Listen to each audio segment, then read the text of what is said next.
Hello, Internet. Welcome to Game Theory.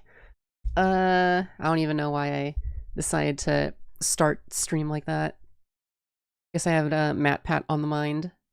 I don't even like MatPat, which I think I've mentioned before. Yo, how's it going, everybody? Did you guys have a good holiday season? Christmas, Kwanzaa, Hanukkah, any other December holidays? I don't know. I don't know what else. Well, he is a theater kid, that is true. No wonder I never liked MatPat. Well, that's not true. I liked select videos on MatPat. But yeah. I think I remember liking the how much can Steve Minecraft carry, and the one video where it's like Majora's Mask, or not Majora's Mask, but yeah, Majora's Mask is a allegory for death. I thought those videos were good. Pretty good holiday gift hauls. I didn't get... Well, I haven't gotten a lot of my stuff yet, but, because, my family usually celebrates, like, we have a family gathering on New Year's, and that's when my extended family all get together, and that's when we do a combined New Year's / Christmas celebration. So I don't have a full haul just yet, but I can show you something that I did get. If I could reach it. I got a Marvel Legends action figure. I actually don't really collect Marvel Legends all too often. I think I only really have the Tokusatsu Spider-Man, and... Actually, I think that's my only Marvel Legends figure, but I got the Marvel Legends Death's Head, which if you guys don't know the significance of Death's Head, back in the 80s, Marvel Comics did the Transformers comics, and Death's Head was an original character for those comics. And when Marvel lost the license to the Marvel Comics, or they lost the license for Transformers so that they couldn't make Transformers comic books, I believe they got to keep every character that wasn't a Cybertronian. So Marvel owns Death's Head, who was a Cybertronian, or he was an alien robot who hunted down Cybertronians. But yeah, very cool that he got a figure. I'm pretty sure this came out, I think, only a couple years ago. But yeah, pretty cool. I've never had a Marvel Legends figure this chunky, so it's very weird holding him compared to my Tokusatsu Spider-Man. But yeah. I was in theater, but I was in the tech booth with all the nerdy sound equipment. Those theater kids are cool. I say as I had many friends in theater. Well, I had friends who were in theater, and I would sit in to their like lunchtime theater thing and play along sometimes. Sometimes. I'm not a very good actor. I feel like I'm a better body actor. Like, if you were to put me in a mascot suit, then I'd be able to act pretty well. I feel like I was kind of born for Tokusatsu, maybe. But yeah, some of my jobs, or in previous jobs, I have been in a mascot suit before. So yeah. So you're gonna get more stuff in a few days? Yeah, I'm gonna get more stuff. Well, I work on New Year's, so more like stuff that is meant for me is gonna be given to my family, and then after New Year's, the day after, well, shoot, I work the day after. I work on January 1st as well. So I guess January 2nd is when I get my second haul of goodies. But yeah. Pretty great. People like the treats I made and the gifts I got them. Heck yeah. And I am one of those people. I enjoyed the chocolate log thing. That was pretty good with all the pretzel bits and the Transformers and stuff. Thank you, Andy Rodney. Chocolate salami, that's what it was. So you work the holidays another year, that's lame. Hey, at least I got Christmas off. I haven't gotten Christmas off in years.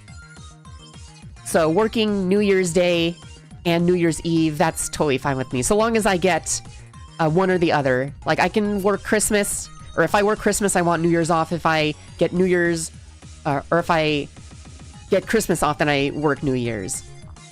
I gotta have some of that holiday pay, you know? That's time and a half, bro. That's a lot of money for me. But yeah.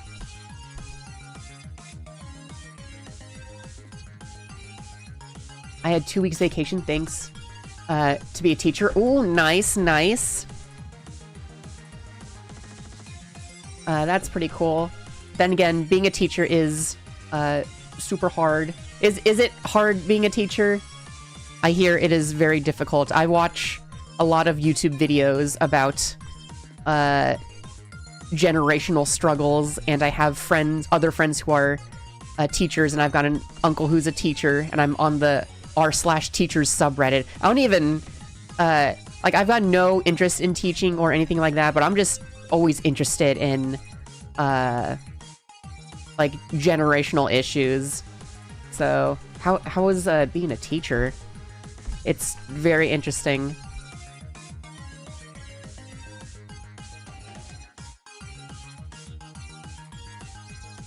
But yeah, so there's this. What else did I get?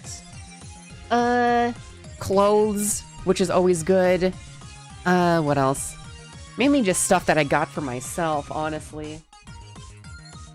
But yeah, I'll show pics if I get any more, wicked awesome, epic, gamer stuff. Oh wait, actually, I've got stuff that's right by me.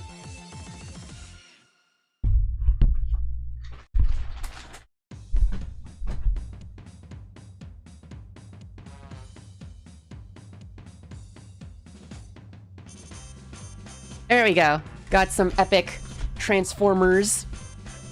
Got the Legacy Beachcomber, pretty cool. Comes with the little bird.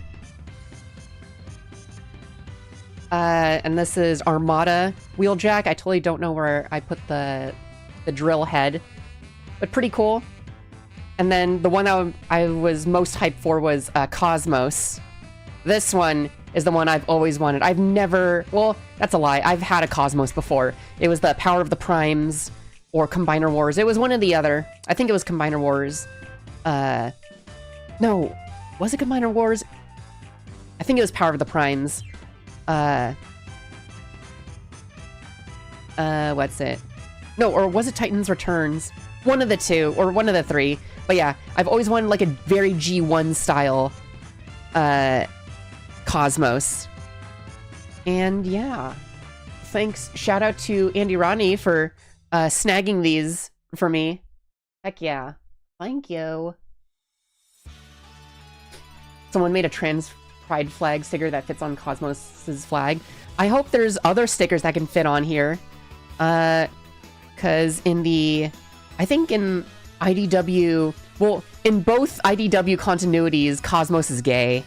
Because in IDW 1, Cosmos and Soundwave were a couple, and then in IDW 2, it was Soundwave and Cosmos and Blastoff are a couple. Which, as much as I like Soundwave, I think Blastoff and Cosmos make for a better couple. Honestly, 10 more years, Siege Sideswipe. Yeah, they're never gonna get rid of this mold. This mold, I mean, this mold is really good. I mean, there's a reason they chose it for the, whatchamacallit, collab, the collab, what's it? Back to the Future. That's what it is. And such a satisfying transformation, too. I love this figure. I actually forget which one of these I have.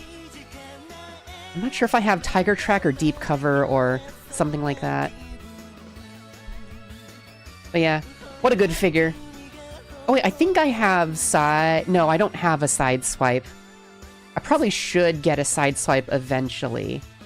Because I do have Sunstreaker, and Sunstreaker is one of my favorite Autobots. And when you have a Sunstreaker, you gotta have a Sideswipe, you know. Autobot Brothers, the mustard and ketchup duo. I also have as you guys know, I have a soft spot for the Lamborghini Countach LP500, and this mold is loosely based off of the LP500. But yeah, pretty cool. Well, I guess since I've transformed these guys, might as well, or transformed Wheeljack, might as well transform the others. Beachcomber's cool. I like how he has removable rubber tires. You just don't see that anymore. It's a lost art. But I've never been a fan of the transformation. It's always super simple. I mean, it's the biggest knock to this figure, but at the same time, it's just like every Beachcomber has transformed, or every G1 style Beachcomber has transformed this way. So there isn't really much that they could have done to make it different than the Power of the Primes one, which is the one I've had before. But at least the Power of the Primes one didn't have to use parts forming, which you have to do for the grill here. But that's whatever. I can forgive parts forming. Honestly, ever since getting a 3D printer, I've been very forgiving about parts forming, because my biggest gripe with parts forming is that you always lose the parts. But if you have a 3D printer, you can just 3D print the parts if you want. Well, you have to scan the piece first, and hopefully somebody has an STL of the piece. But it's always an option. You can also just model it yourself. But yeah, so there's Beachcomber. Let's get Cosmos out here. Beachcomber is for the next time you go to Hawaii. Ooh, that is true. I do love Hawaii, and I will definitely be going back eventually. So, definitely gonna bring Beachcomber along. Let's see how... Oh yeah, pull this back. And you flip it, and when you pull it back, that allows the head to switch.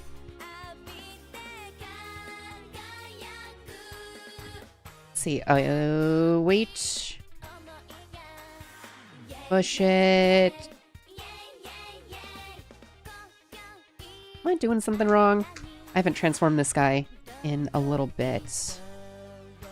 Lock the heels in.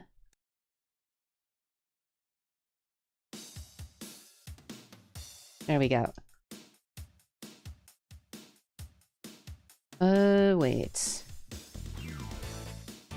Oh, wait, I do this. Bring it down. There we go. Now I've got the arms locked in. And then we get this together. There we go. And now he's got the racing flag, which I don't know why they gave him a racing flag. I mean, I get it that he was part of the Velocitron 500 set, but I don't think he's ever had a flag in any continuity. So it's very strange that they just gave it for this one weird sub-line. What even was Velocitron? Was that a Target or was that a Walmart exclusive line? I can't even remember. I do miss that line though, because I remember every box figure was each figure was packaged in vehicle mode. And for me, that's very nostalgic. Or I guess for most people that's very nostalgic, because they didn't start packing Transformers in robot mode until, what, Age of Extinction? Which is pretty late. Oh yeah, and then also, Lupta here got me the Chinese K-Truck car, which is pretty sick. I mean, is it a K-Truck? I know it's definitely a K-Truck style car, but I feel like K-Trucks are a little bit, like, the face would be a little bit shorter and the bed is way long. But it's still pretty cool. Let's give it a quick transformation, if I recall how this works. I think I've only transformed it like twice. Yeah, let's pop open these doors. I do hope Weird Al continues to voice Cosmos in the future. I still have not heard what he... I do recall what he sounds like, but what I meant to say is I haven't really watched much of that Transformers show. Is it Earth Spark? A lot of these Transformers shows are just the same adjectives remixed every time. Because what's the newest Transformers TV show? Because I know I think Earthspark is done right now, and they've moved on to what's the new show? Cyberworld? Gosh. Wasn't the show before Earthspark called Cyberverse? See, they're just doing the same... Wow, I just made it Gerwalk mode. You know what? That's something I need in my toy collection. I don't have a Robotech or Macross figure at all. How do I...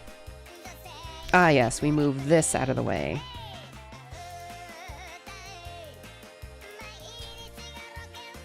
Earthspark just had its ending this month. Okay, makes sense.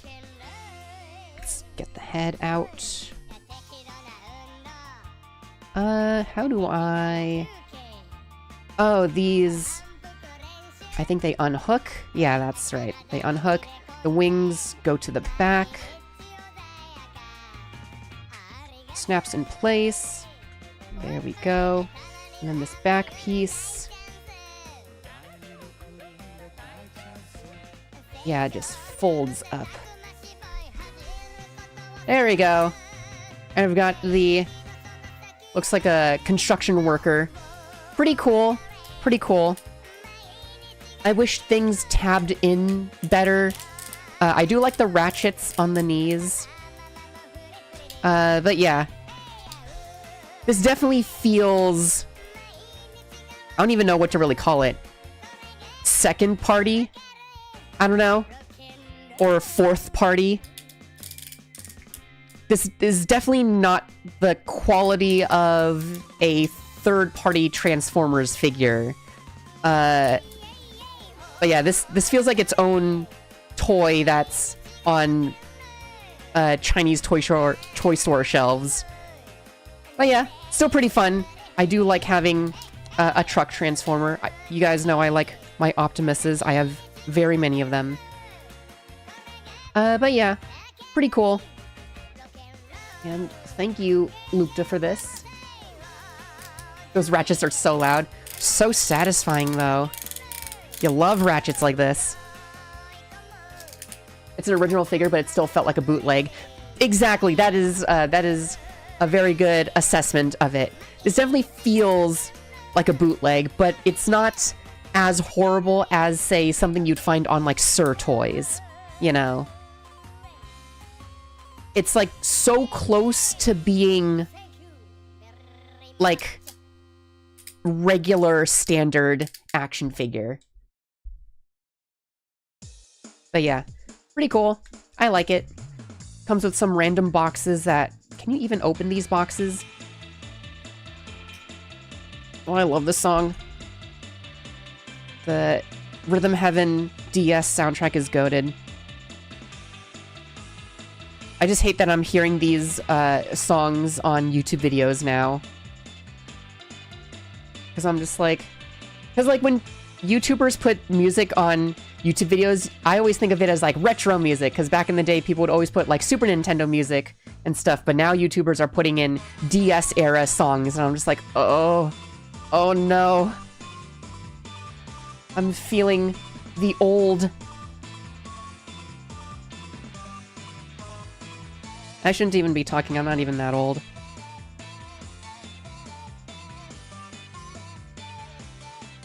I can say I'm old once I hit 30. But yeah. This would go hard at a KB Toys for $5 to $10. This definitely would. This definitely feels like a KB Toys figure. Oh my gosh. That is so true. The DS era is now retro music. It is, and it pisses me off. I don't like that at all.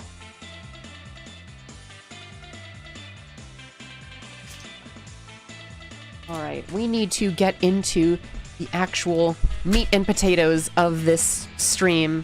Gotta move these deluxe classes over. Oh yeah, sorry, I'm still sniffling. At least I'm not coughing like last stream. But yeah, so we've got Unit 2, Unit 1, and the transformation. So let's get into... I forgot how I divided these up. Let's see. Okay, so this is... right arm, left arm. Are these option parts? I know this one's right leg, left leg. Okay, this is chest, the waist, and option parts. And then... Okay, so the chest and the arms. Or wait, no. Chest and the arms, waist and the legs. Okay, so let's get these out of the way. My mom's just recovering from her bug. Lots of hacking and sneezing. Yeah, this year, I think, at the very least, I didn't have to call off work this year.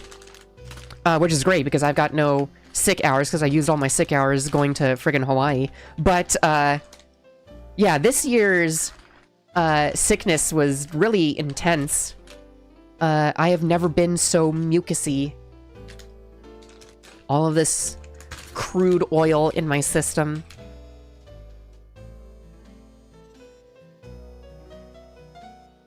Find it at Big Lots for $7 next to all the off-season candy. I have not been to a Big Lots. I don't think I've ever been to a Big Lots. I'm gonna be completely honest. Is Big Lots just like a Dollar General sort of, or like Five Below kind of store? Is that what Big Lots is?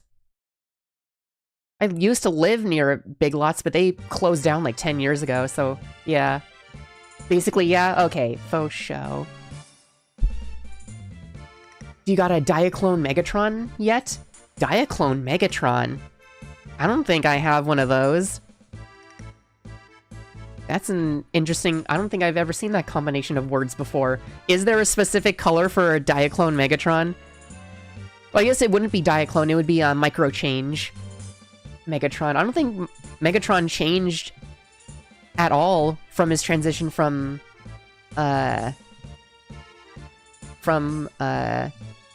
what's it to whatever. Oh, Gun Megatron, okay. But yeah, I actually don't have a Gun Megatron. I've always wanted to buy a knockoff of MP... What is MP... What is Megatron's masterpiece number? Is that MP... MP like 30-something? I don't remember. I don't think they exist anymore. I mean, Masterpiece Megatron still exists. MP37? MP36? You know, MP36 definitely sounds more correct. I could just hear Jobby the Hong's voice say the words MP36. But yeah. That's my white whale. I mean, whenever I go to a toy convention, I always find a Megatron gun. But it's always missing pieces. But now that I have a 3D printer, the next time I go to a toy convention, I think I might pick up a Megatron and just 3D print the parts that are missing.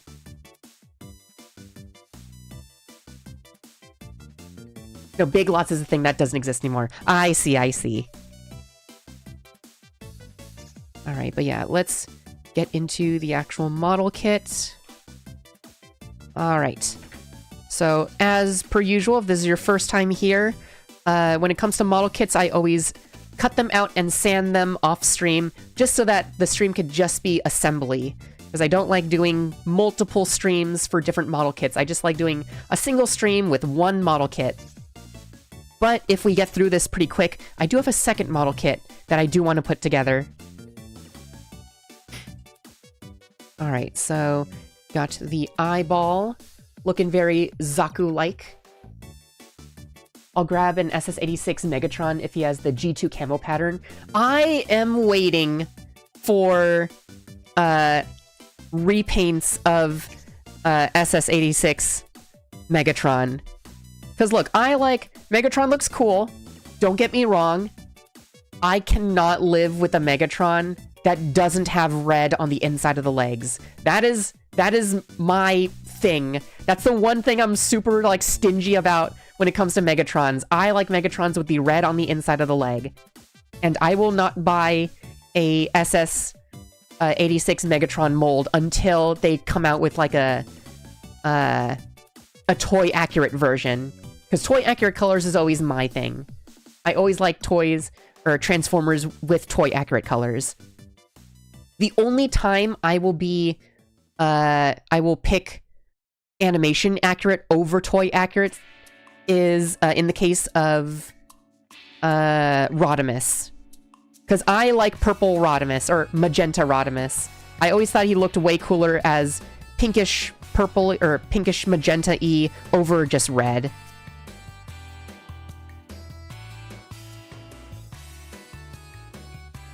I almost bought a piece of Devastator, but they wanted $40 each. Yeah, that's another thing. Transformers are just way too expensive. Personally, I think I am done with Transformers this year. I probably won't buy Transformers, because I'm even considering skipping out on SS86 Soundwave. I know. Resident Soundwave fan skips out on a Soundwave. But yeah, I am very much debating to skip over getting Soundwave. Mainly because I already have so many Soundwaves and there's so many quality control problems with Soundwave. And I don't want to be... I don't want to spend so much money on a Soundwave and then once I take it out of the box it has two of the same battery gun. That's the biggest issue I've been seeing people have, is that their Soundwaves have, two of the same gun. Am I putting this together wrong? I still haven't gotten Siege Rumble. Yeah, I only have Siege, Frenzy. I don't have Rumble yet. And every time I look at the price for Rumble, I'm just like, wow, that is too much for what I'm willing to pay for that. There we go. Gosh, I don't even have frickin', because I like getting all the cassettes as well, but I don't even have Steeljaw. Steeljaw's been very hard to find. I don't think I've ever seen Steeljaw in store. If I'm gonna buy a new Soundwave, I want the MP3 version. The MP3 version is really cool. The only thing that sucks is finding a memory card for it, because the MP3 Soundwave does not come with its own SD card. You have to find your own SD card, which, you know, on paper doesn't sound that hard until you realize what format the SD card is in. It's not regular SD, it's not micro SD, it is mini SD. When was the last time you saw mini SDs sold in stores? Nothing used mini SD. Mini SD was like way obscure because they created micro SD like right after mini SD, and everyone was just like, oh, micro SD is just way better than mini SD. Screw the mini SD.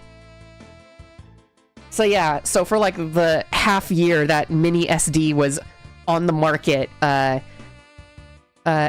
Soundwave use that. And now the only way to find mini SD cards is either pay a stupid amount on eBay or test your luck with AliExpress. But yeah, mini SDs are very annoying. That's the only reason why I personally haven't bought that Soundwave, because if I'm going to have the MP3 Soundwave, I am going to be listening to some jams on it. I actually don't even know what type of music it would have. Like, would it just be able to play MP3s, or would it play lossless? And again, if it does play lossless, then you probably only would have enough space for like 5 songs on low capacity mini SDs. Which then again, what songs would you want other than the Linkin Park Transformer songs? You would just need like 3 of them, and that would be it. Maybe The Touch, Dare to Be Stupid, Hunger, any of the 1986 movie songs. Alright. Oh wait, I put these parts on the arms.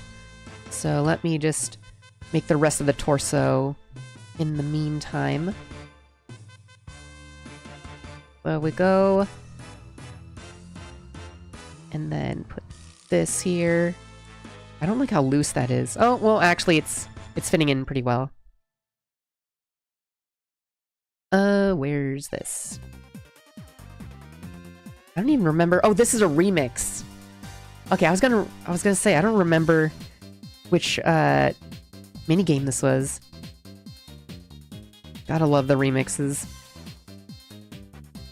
Okay, I put a lot of pieces for the chest inside the arms. Ooh, that's kind of annoying. Why did I do that? Okay, let's move these off to the side. Oh wait, I think I can put this on the chest, though. There we go.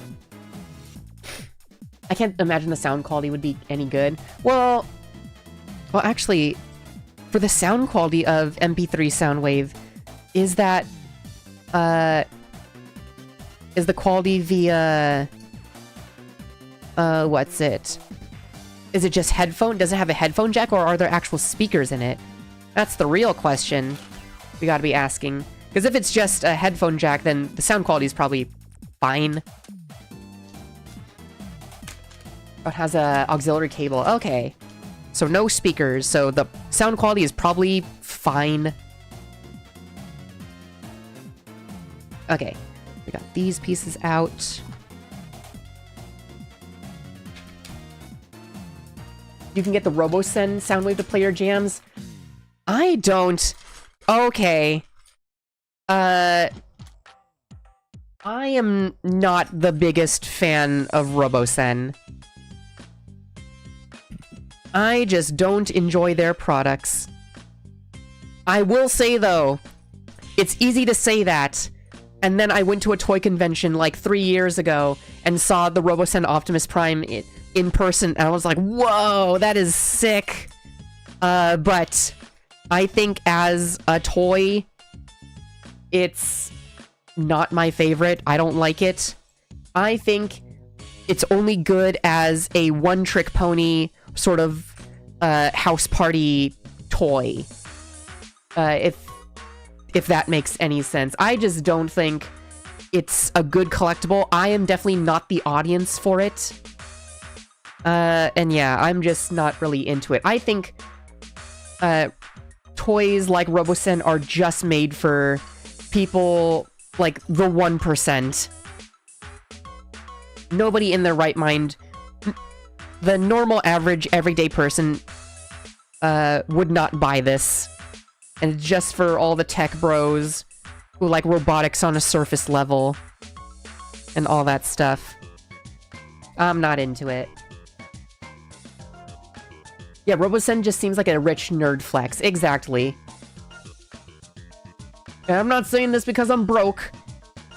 Well, I guess I'm not broke, but comparatively to the people who can buy a RoboSend, I'm just like, it's not even a good Transformer. You can't play with it. Like, I like Transformers that you can, like, manhandle, but I feel like if you just stare at a RoboSend wrong, it'll just shrivel up and die. Did I put the thrusters in the wrong baggie? I think I put the thrusters in the wrong baggie. Okay, I'll just put on the thrusters later. Time to build the arms. Which arm am I building first? Building this arm first. Okay.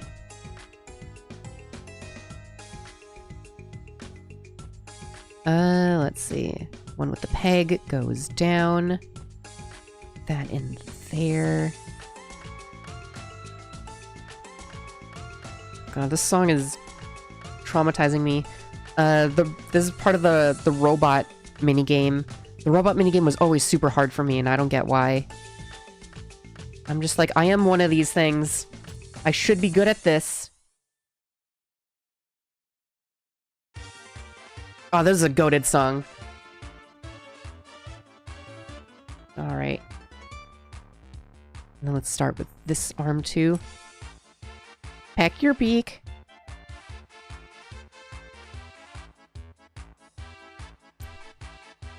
This is easily like one of the better songs in this game. Or I guess I'll just follow the instructions, because I'm getting mixed up on the orientation. I want to transform my transforming toys myself. Thank you very much. Exactly. Exactly. I don't even know what Robosen could make that I would find interesting. I mean, if Robosen did, like, Devastator, that would be cool. If they somehow did Devastator.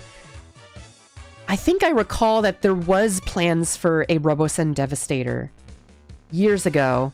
I don't think... Maybe that's still in development? But from what I remember is that there was a Robosen... There were plans, at least, that were leaked, I think. And it showed that they were making a Devastator with Combiner Wars proportions. Or it used the Combiner Wars design. Is this the right piece? Oh, if only I could read kanji. I cannot read kanji. Yet. Maybe if I put... Okay, so if I put these pieces... next to each other... Where is... Oh wait, I did put the thrusters. Okay, never mind. I can put these together. Oh, this is also a goated song. Oh wait, yes, I can do this.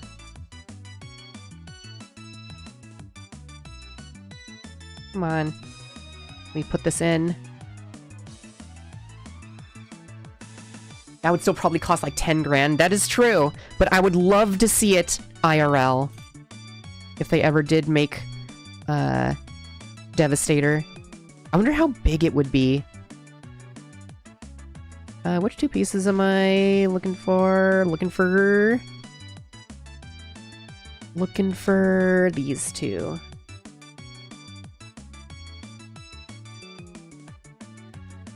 Okay, so there's that. Combine it here. I can't imagine how they do a combiner. From what I saw in the design documents, the pieces of a Devastator wouldn't transform into robots. They would just be vehicles. Which I think is probably why they didn't end up making it. And I think, like, Mixmaster, Long Haul, Hook... like, a lot of the main body of Devastator would already be combined together.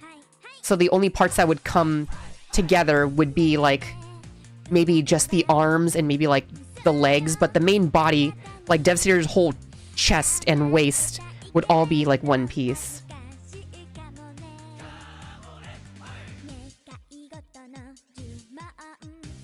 They'd have to do the entirety of Devastator. I think that's practically impossible, like each individual robot modes and combining modes. Yeah, they from what I saw, it was just what's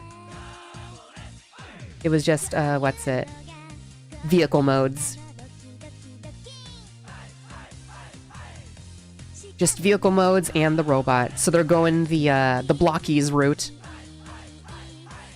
Actually, when I say I'm quitting Transformers, what I actually meant is I'm quitting Hasbro Transformers. Blockies, though, I think 2026 is the year for blockies.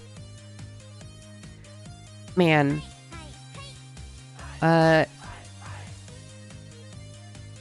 It's, the future of toys. It's fine. I just didn't expect it to be Chinese, is all. I feel like I say that meme every stream. But as a YouTuber that talks about toys, that's just kind of natural. Just glazing blockies. Because they deserve it. They absolutely deserve it. What pieces am I looking for? Totally forgot what piece I was after. I got sidetracked. I am looking for this chunky piece, the G7. Did I put that in the wrong baggie? It is totally possible. This is the one bad thing about cutting out the pieces and throwing them in the bags. I get mixed up. Is this the right one? That is not the right one. Alright, time to look at the leg piece baggies. Did I drop them? Oh, this song is also goated. This is a two-step. I put them in these bags. I did not put them in these bags. Where could they be? Yeah, they're somewhere. I'll build up the rest of the arm as much as I can, because I think this is just the shoulder joint. So that's totally fine. We'll just build up the arm while we can. Let's see. Gotta get a piece with a ball joint. The ball joint here. Oh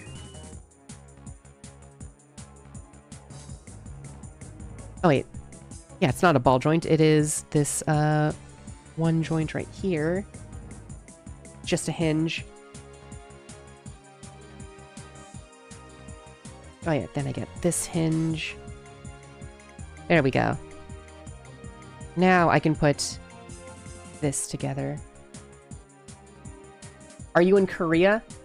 I am not in Korea. That would be cool if I was in Korea. I've always wanted to go.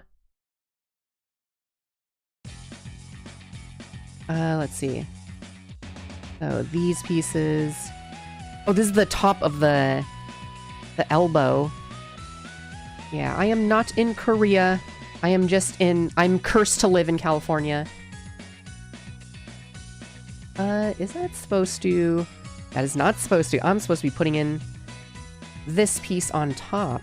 And then I put it in here. There we go. That's way better.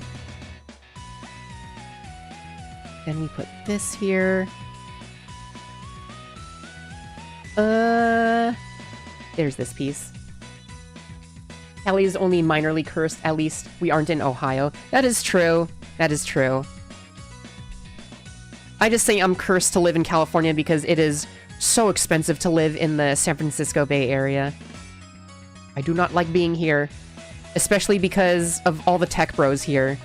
You do not know pain until you have been near tech bros.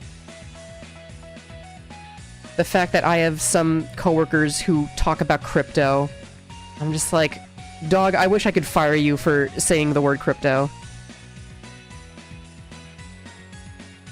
At least none of them glazed NFTs when those were a thing. It's supposed to go like this. There we go. God, and there's so many Cybertrucks over here. I hate being in this area. And sucks. It extra sucks because I've seen this area go from cheap to live in to insanely expensive. Like, I remember the childhood home that I grew up in was, I think, 600,000. Was either 600,000? No, I think we bought it for 500,000 or 550. But you go back to the exact same house that I grew up in, and it's now worth over $1 million. It's like, Jesus, that dinky old house that I lived in is now worth that much? All these tech bros are making it so that I can't live in my own childhood home anymore.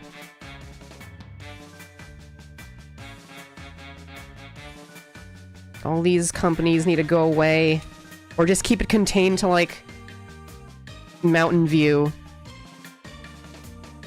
Leave the rest of the Bay Area alone. What was I supposed to do with this? Oh yeah, I was supposed to get this piece. Bay Area is still better than the LA area. That is true. That is immensely true. That is super true. I haven't been to LA in a long time. Well, that's a lie. I was in LA in 2023.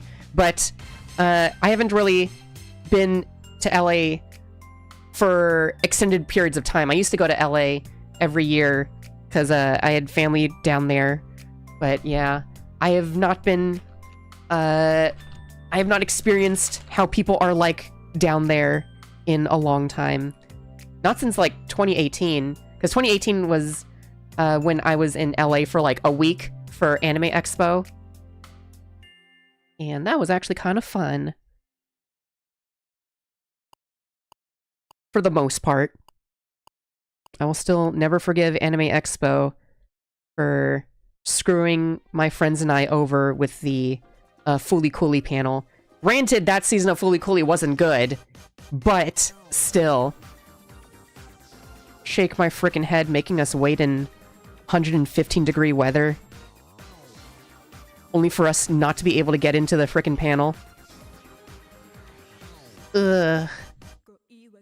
Hate you, Anime Expo. Ooh woo. Okay, I'll put these there. Or, actually, this one goes... Okay, so... I think I've got it in the right orientation.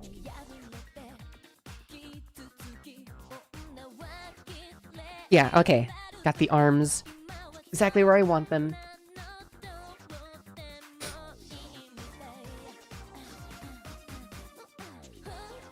My goals for 2026 is better at drawing skills and finish my backlog of games. Damn you Steam Winter Sale. By the way, you missed my chat, but okay if you missed it. What? What? Oh, you're on YouTube. Let me look at my YouTube chat. Let me see. Let me scroll up.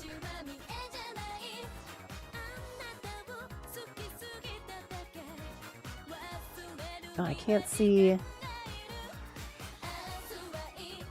Wait. Let me see. Why can't I see the chat? What the heck? Wait. Oh, that's your icon. Okay, let me look for that icon. Oh, just subscribe. My build, the high-grade Gundam Barbatos fourth form is finally finished, and I paint and panel line progress is actually really good progress. Nice! Love to hear more people building along. That is pretty epic. Speaking of Gundams, I'm actually watching Gundam Wing for the first time. Asterisk. I remember watching little bits of Gundam Wing when it aired on Toonami years and years ago, like 25 years ago. But I never really, it never really cemented in my mind. But now I'm watching Gundam Wing. Oh shoot, I need to watch 3 episodes of Gundam Wing today. My goal is to watch 3 episodes of Gundam Wing every single day, because I will be finished with all 50 episodes on like January 11th, around that. And I know January 12th is when Gundam Wing Endless Waltz is having like a theater run. So I'm gonna go out with friends and watch Gundam Wing in theaters. So I want to be able to be up to speed with what's going on for the Endless Waltz 30th anniversary. What I didn't expect was for everybody in Gundam Wing to be absolutely freaking insane. This show is like, it's so overly dramatic, but it's so funny because of it.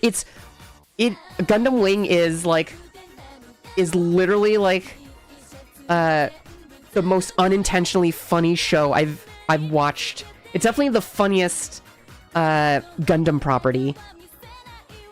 Like everything, like I've heard Gundam Wing as described as being a Gundam that was written by teenage theater kids who have a Tumblr account. And my god, that is exactly what it feels like. Everybody just is so edgy. And gosh, it is a treat watching this TV show. I'm so glad that I'm watching it now, because I definitely have a better appreciation for silliness, much more than I would have when I was younger.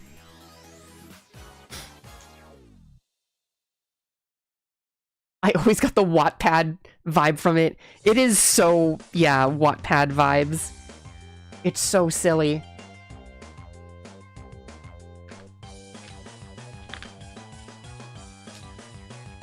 Fully Cooley Progressive, Alternative, and Grunge was a weird thing to greenlit.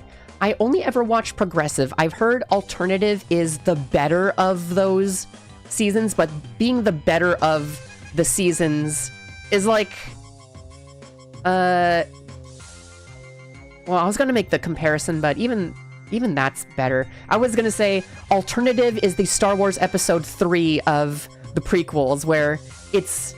Sure, it's the best of the ones that came after the original, but that's not saying much. But I was... Well, I guess I've already said it, but I was initially hesitant to say that because people now retroactively like the prequels. But yeah. I felt that I've been there since I live in Indonesia. There's called, Komifuro. It's like a Comic Cat, but Indonesia version. Really big and hot and lot cosplayers, but amazing year I bought fan-made comic. Nice! Ooh. I did not know that there was a, like, comic convention like that in, Indonesia. I've always wanted to visit Indonesia. I mean, I just want to visit literally everywhere in Asia at this point. Been to Japan, been to Philippines, and yeah. Definitely want to go to Vietnam. But yeah, Malaysia, what else? Singapore, what else is there? Myanmar, because I love Burmese food. And yeah. There we go, let's... Ooh, now we can do these parts for the arms. There's 2 more seasons of Fooly Cooly after season 2 and 3, by the way. There's a lot of Fooly Cooly that I have not seen.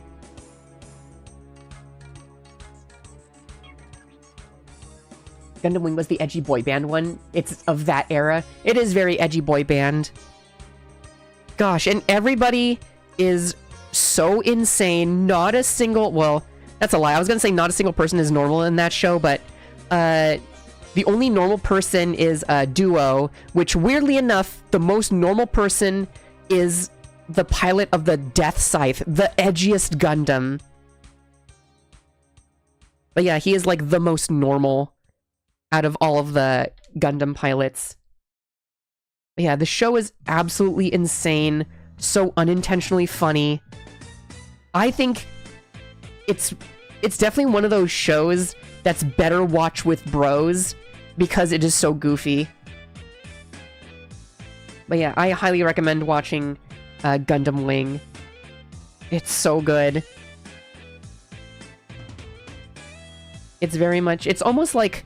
I wouldn't say it's actually bad, but... Because it's definitely not... It's not like a so bad it's good. It's so... It takes itself so seriously, and it is so genuine with how...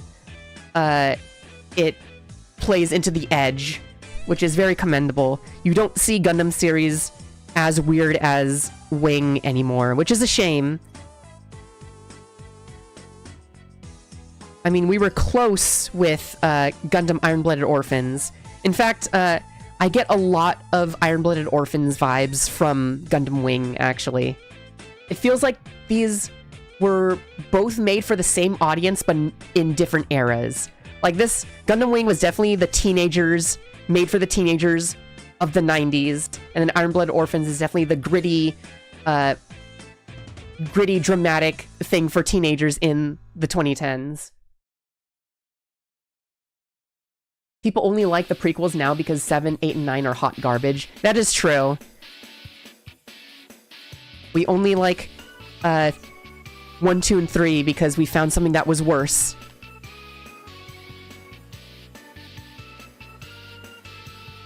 But yeah, Gundam Wing, so good. Highly recommend.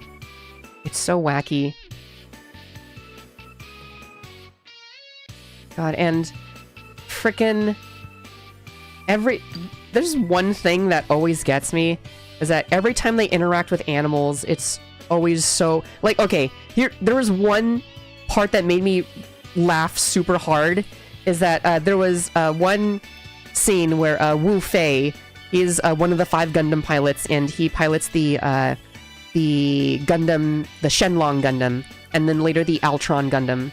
But he's in, like, Africa or something, and he fights some, like, Leos and stuff like that, and he gets out of his mobile suit, and he's all, like, pissed off for whatever reason, and then he gets surrounded by hyenas. Like, he gets surrounded by 4 hyenas, and then he just looks at the hyenas and growls at them, and the hyenas whimper and back off. I'm just like, you cannot be serious. That is so edge. That is so, like, overly dramatic teenage edge. Like, every time they interact with animals, it's always so edgy. There's also a scene where Troa, he's the pilot of the Heavy Arms Gundam. He works at a circus, and everybody is scared of the caged lion.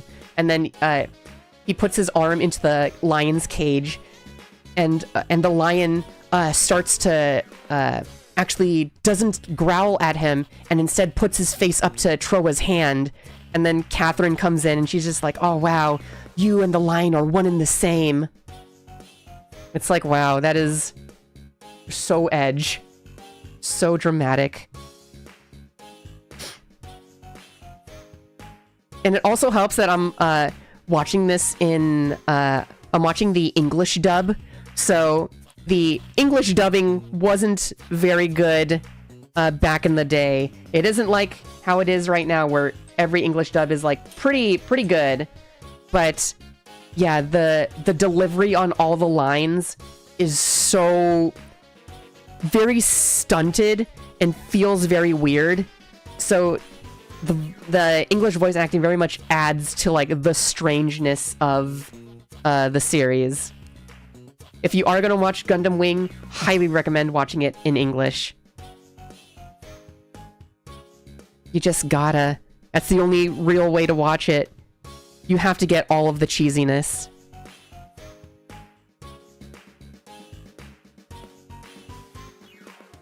Oh, there we go.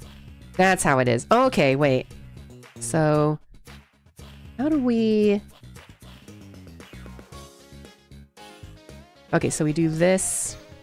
Just trying to see how the transformation works. So it goes like this, and then you flip it around. There we go.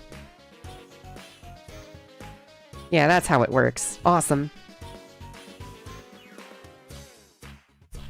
I want to visit Korea so I don't have to pay enormous shipping rates for metal cardbot figures. That is Korea's greatest import right now. Screw K-pop and stuff. It's all about metal cardbot. One of these days, I'll get a metal cardbot figure. I've been seeing a lot of people talk about it.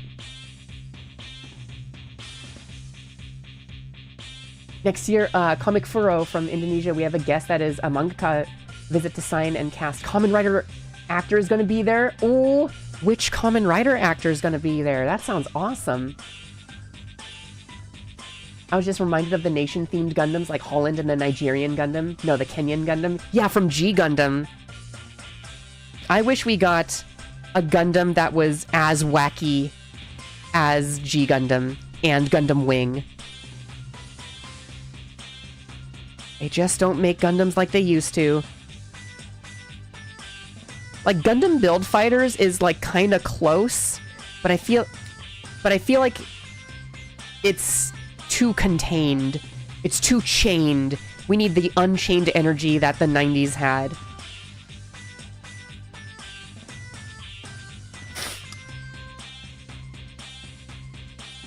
In 2026, we have a new Gundam movie. It's Gundam Hathaway Part 2, coming out in theaters in 2026.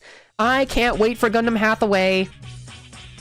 I I never really understood the first part of Gundam Hathaway, but I'm excited that Gundam Hathaway 2 is finally coming out, because Gundam Hathaway 1, didn't that come out in like 2019 or something? Like, it's taken a long time for us to get Gundam Hathaway 2. It's been taking way too long for Hathaway to come out. Wait, how does this go? So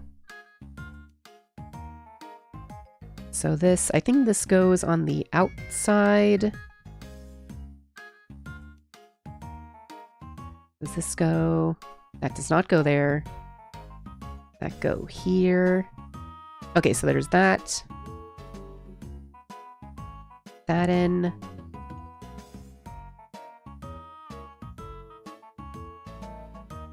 Okay, so that's where it's supposed to go. Then we take this piece. And then this piece. Okay. I think that's how this one all goes. There we go. And now we can do the whole... The arms flip out like this. Oh wait, this piece goes right here. There we go. Wait, and then we can do... Now that we have this arm module done, we can flip out these. And it can do its, like, its shock punch. And then we can flip out this. Ah, my nails. I just cut my nails, so I can't really reach in there. There we go. And we can flip out the arm. And then close everything back up. Yeah, that's pretty cool. Awesome. Yeah, we got that arm done. Now it's time to figure out which part goes where for this arm. Okay, so this piece... Oh, this is also a banger song. Every song in this game is just a banger.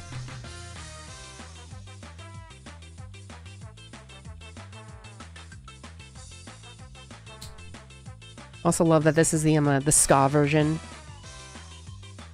Oh wait, is this supposed to go down here? Okay, yeah, it's supposed to go down here. Then do that. There we go. Awesome, okay. Then we plug it in. Okay. And then let's get the arms out, or get the hands out. Hopefully I've put this together correctly. Just wait for Gundam Thunderbolt 3. That's gonna take a long time. I'm gonna be real, I don't want Gundam Thunderbolt Part 3. I thought Part 2 just wasn't that good. I really didn't like Gundam Thunderbolt Bandit Flower. I thought December Sky was just good enough to be its own thing. There we go. Close that up. Yeah, so these are supposed to be on the outside. Okay, I think I've got the right pieces in place. Gundam Build Fighters has the hot mom, so that makes up for it. Her name is Iori Rinko. I'll have you know. Address her properly. But yeah, she is an amazing character. Did you know that she's voiced by Sailor Moon? Isn't that some crazy trivia? Okay, so which arm pieces? Oh yeah, I need to put these arm pieces. Wait, for the Gundam live action, I forgot who was supposed to direct it. I think it was the Godzilla vs. Kong director. I think so. I don't know. At this point, I'm just like, this Gundam movie has been in development hell for 10 years. I don't really care for it anymore. I don't care that Sydney Sweeney is in the movie. I don't care that the comic book writer for Saga is writing the movie. I don't care that it's Universal Century. I don't care. Wake me up when we actually get a teaser trailer for this thing, and then I'll actually care. Remember when this was supposed to be a Netflix movie? And then Netflix just ended up making frickin' the Unreal Engine Gundam series with the Skeleton Gundam. I forgot what the series was called. What is it called? I can't be fricked to remember what it was.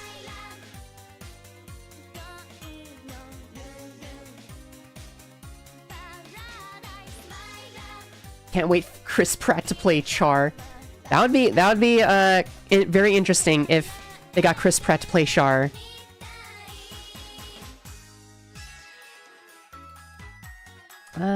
Okay, wait, this part... Yeah, definitely... Oh, it was the red part! That's the piece that I need to connect it to. Okay. I see. That's the piece. Okay, so... I don't recall which side of the peg this is supposed to be. Okay, so... Oh, the long peg goes...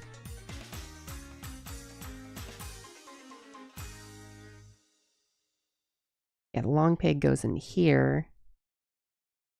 Or is this supposed to be on this side? I think it's supposed to be on this side. Then we get this piece. Or did I mix these pieces up? Yeah, I think it's supposed to be like that.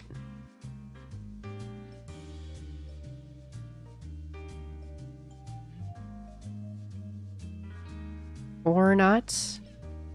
Let's see. Okay, let's do that.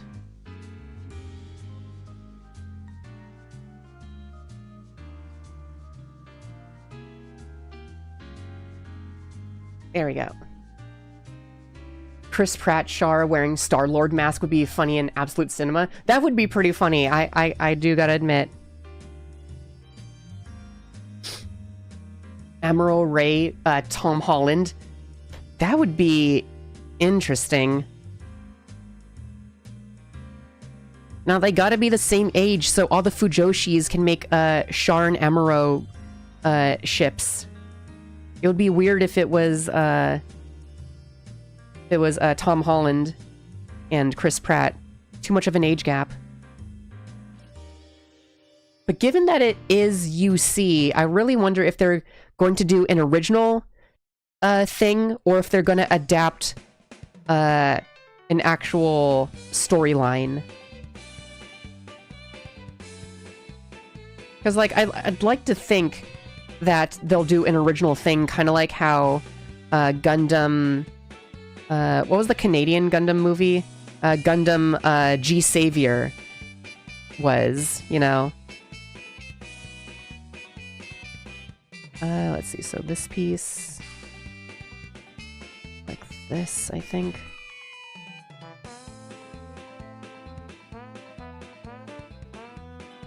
Yeah, like that. Jack Black voicing Haro.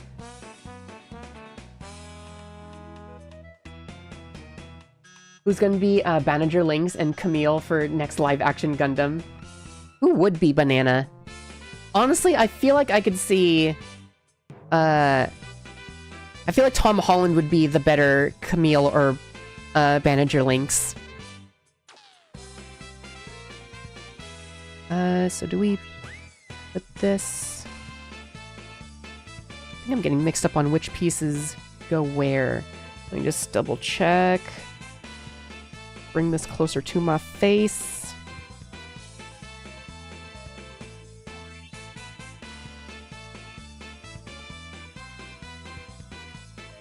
Okay, so there's this. Alright, so this does face outwards, so we did have these pieces in the wrong spot.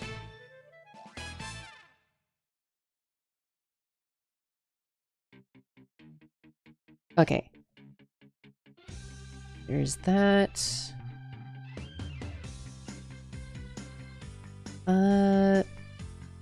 Is facing the right way?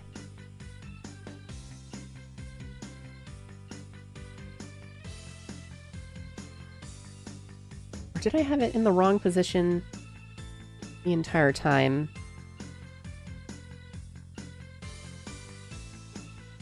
No, I can't even...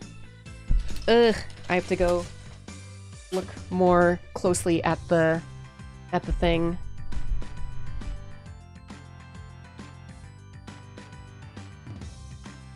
Okay, so building this arm, which means this side looks upwards. I have to take this piece out. Do that. I think I need to swap these pieces out.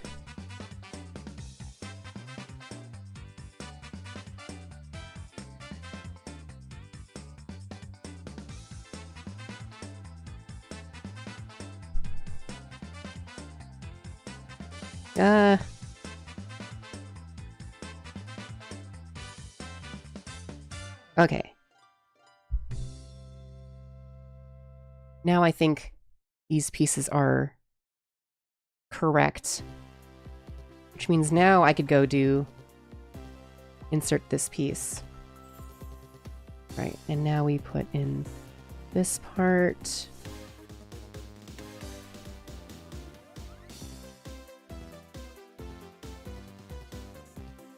Is this piece also the wrong one? Which piece is this? Okay, so we are using this piece. Oh yeah, I've swapped these red parts. There we go, now it actually fits in. At least I think. Yeah, okay. These parts do fit in.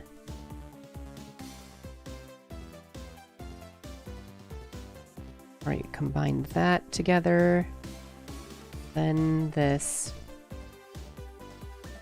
Okay, I think I've actually got it connected correctly. I'm pretty sure. Yeah, this looks correct. Alright, let's put it together on this side.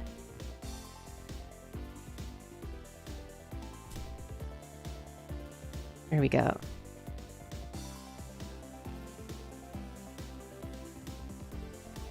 Yeah, then we put this here.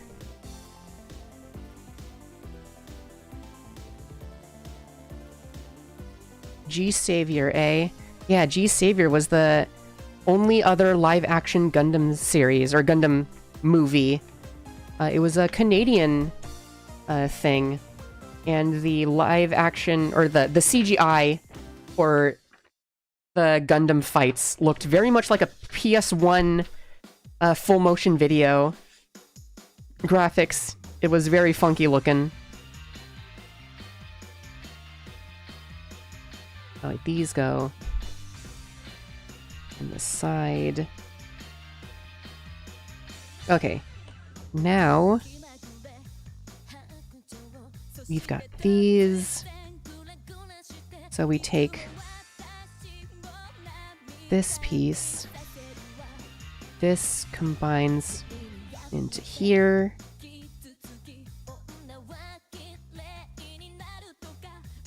Okay, so it's telling us to transform it like this. And now we put the skeleton chest looking thing right there.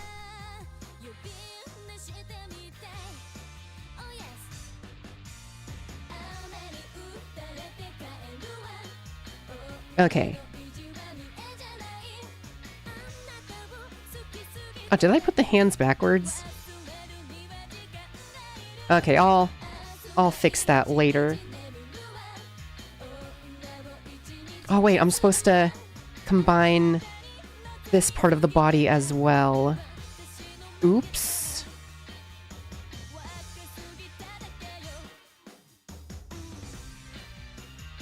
Okay, wait.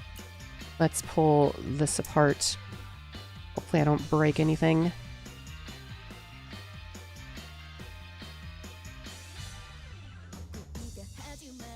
Okay. There we go. Now that's in place. Let's combine everything up.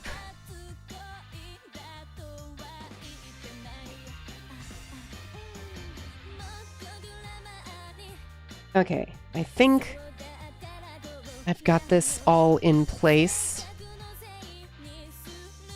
I don't know how it wants me to keep everything transformed, though. Oh, is it supposed to go like this? Oh, and these wrap around. Okay, I'm starting to see the vision now. I get it. Yeah, I guess we should probably transform the hands.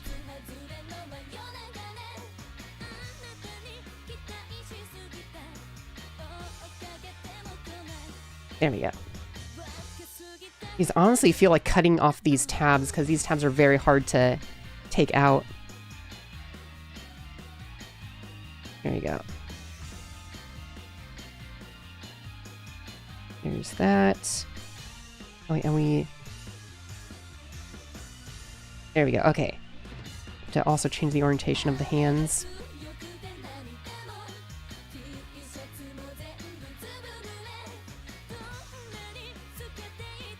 There we go. Okay. Now we are on the right track again. And then we take this piece. This slides into the skeleton chest looking thing. Okay. Awesome. We're getting there. And we apply this chest. Let's see. What part?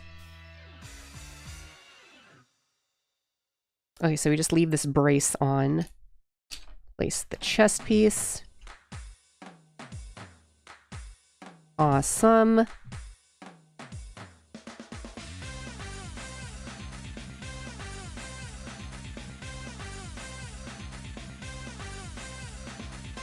These pieces... Oh, we turn them this way so that they lock in right here. Okay, now everything's in place. Now we can move on to the shoulder pieces.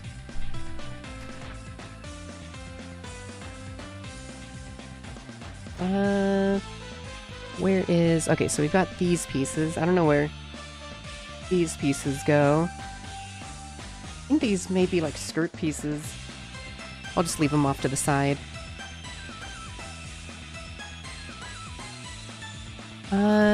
Maybe they're part of the head? No, they don't look like they're part of the head. Okay. Focus. Shoulder pieces. Okay, so this part... Go here. No, it goes... right here. Alright. And we move... this piece there. And now we can close it up. Okay, there's that one. And now we can work on this side. Geez, how long have I been building this and I haven't even once talked about the actual anime of Gunbuster? Geez, I've been streaming for an hour and a half. My goodness. Gunbuster is pretty sick. I enjoy it a lot. I thought there was going to be a bit more to it, but being an OVA, I guess I should have expected that it was just gonna be like 6 episodes and stuff. But yeah, Hideaki Anno's first directorial anime, I thought it was pretty good. I definitely wish that there were more episodes, because it definitely could have used more episodes. There are a lot of storylines in this that feel like they're like at least one episode too short. Like the first episode of the anime feels like it's 3 episodes worth of plot all wrapped up in one. But yeah, other than that, I thought the show was pretty good. Like I said, I wish there was more. I am going to end up watching the sequel, Die Buster. I guess it's sequel / not sequel, considering that it takes place like 1,000 years afterwards, after the events of Gunbuster, so it's like barely anything is related. But yeah, characters were fine. I wish that we got more, again, I wish we got more time with these characters to make them feel more developed. But yeah, thought it was fun. Definitely recommend watching.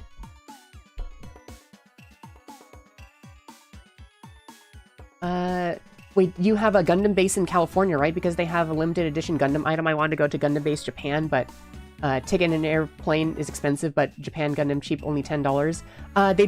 We don't have a Gundam base in California. We have a Gundam base in Chicago, which is the first Gundam base in America. I don't know why they chose Chicago. I don't know why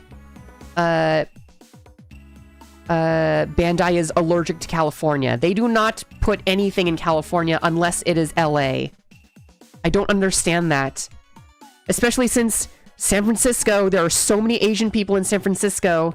Why not just put a bunch of stuff in San Francisco? Like, honestly, the only company that has done stuff in San Francisco is Nintendo. That's the only Japanese company that has done stuff up here and has taken advantage of having a large Asian community up here. And even then, it's like, okay, it's Nintendo. Everybody loves Nintendo. You don't have to be a weeaboo to enjoy Nintendo stuff. Die Buster is more of a spiritual sequel. Die Buster is a Yuri? Oh, that is interesting. I am more inclined to watch it now. How does the head work on this thing? Wait, so... yeah, how does this... oh, does this not... is there a way to push the head in? Make this... okay, there we go. So there's that.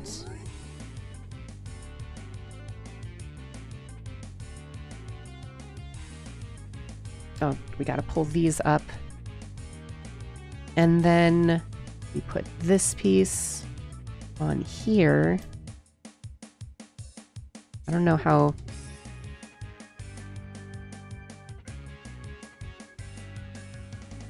oh, did I push this up too far? I think I pushed this piece up too far.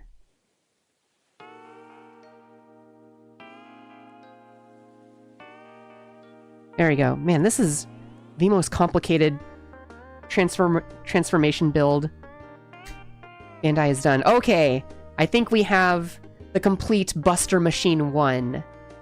I think that's it. Oh wait, we have to add a parts forming piece right at the bottom. Did I not connect these pieces fully?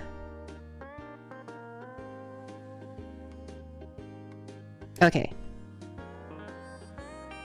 Now we put it together. This piece doesn't want to stay down, but that's fine. Oh wait, and then we can put these pieces on the side also as... oh, these are the pieces that lock in. Okay.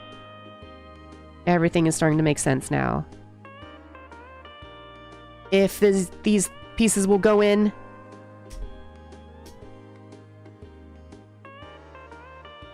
There we go. Yeah, I don't know what the right process is to fit these together.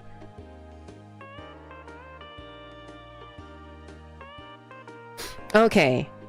I don't know what these little bitties are for, though. I don't see any pieces that... I don't see any spots that are missing a piece. Maybe it's somewhere back here. Oh, these go in the face! Oh, man, okay, now we have to take it apart. Let's remove the head a bit. Where did these go? Okay. Yeah, they're just little mandibles here. There we go, that's the full Gunbuster head. Focus. Or not. We had a pop-up Gundam base near the Hello Kitty Cafe and Taco Bell headquarters. Whoa! Neat. Damn, we've got a Hello Kitty Cafe up in the Bay Area. Why didn't we get any Gundam pop-ups? It's so annoying how... Oh, Jesus. It's so annoying how there'll be so many Gundam pop-ups in SoCal, but never Bay Area. So annoying.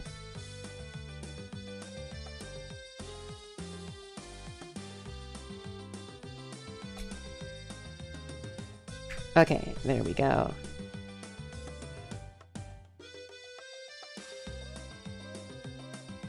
Okay, there we go. Buster Machine 1 done. I really like how that looks. It very much looks like I forget what the ship is called, but in Godzilla Final Wars, there's the ship with the giant drill at the end. I totally forgot what it was called, but it definitely reminds me of that. Or maybe this was an inspiration for that, considering that this was from 86 or 87, and Final Wars was 04. Okay. Very chaotic instructions. Time for Buster Machine number 2. I still like the Gunbuster mecha designs a lot more, but like Diebuster and Gurren Lagann later took on a lot of design inspo. I have no idea what the mecha looked like in Diebuster. And honestly, I'm gonna be real, I'm not the biggest fan of the mecha design in Gunbuster. The only mecha that looks good is the actual Gunbuster. I'm not a big fan of the machines, as they're called in the show.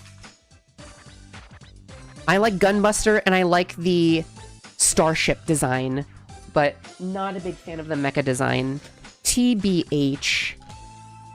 I don't know which foot is the right foot.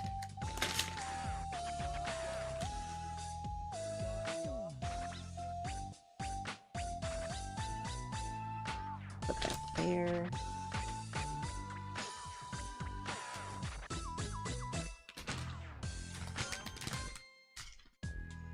Kind of reminds me of Goddard's head from Jimmy Neutron. It does kind of look like Goddard's head.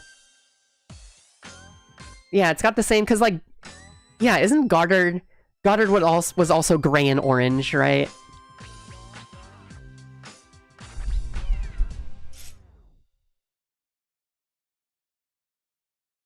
Okay, these legs are a lot more complicated.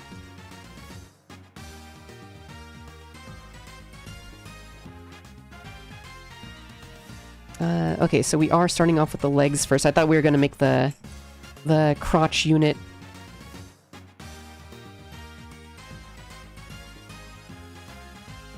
Okay, so what we're currently building is this leg here.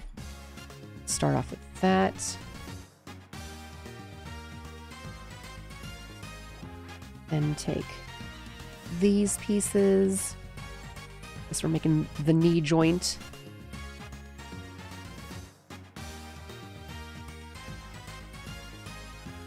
There we go. Awesome.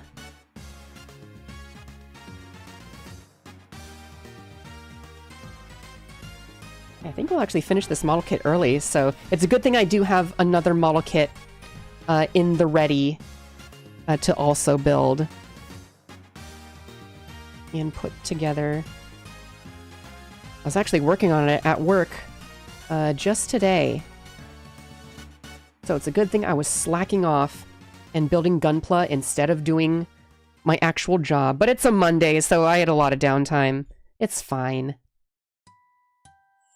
Oh, this is like one of my favorite songs in the game. Love this song. Oh wait. We're looking at this one. Gotta use wrong piece. Oh, which one's the right one? Is it this one? No.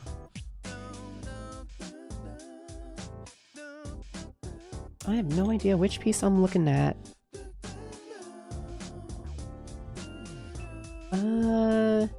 Shoot. Which... Oh, we're doing these pieces, I think. Yeah, I think this is the part I'm looking for. Do that. Have this piece. I guess we just leave this piece here. And look for the second part. There we go. I guess we'll plug in this part first. Oh yeah, kick those balls. Actually, this isn't the ball kicking game.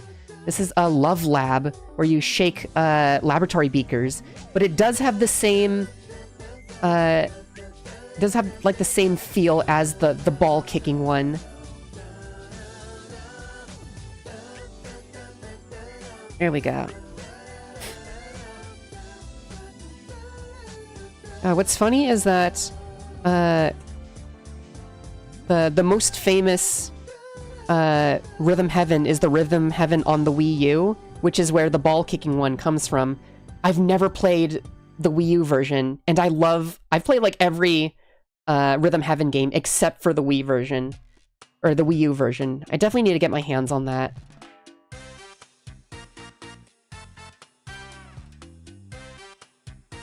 Because I love the game director for all of these games. I believe the game director for Rhythm Heaven is also the same team that does WarioWare, which makes sense.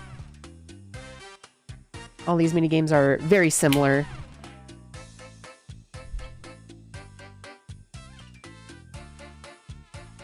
But yeah, I love me some WarioWare. DIY is always going to be my favorite.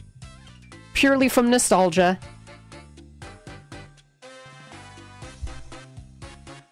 Okay, now we're working on the big shells.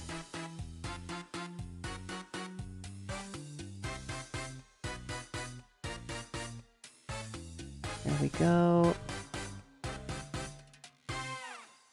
And now we put this through. Hopefully I recall... Is this the right way? I believe this is the right way.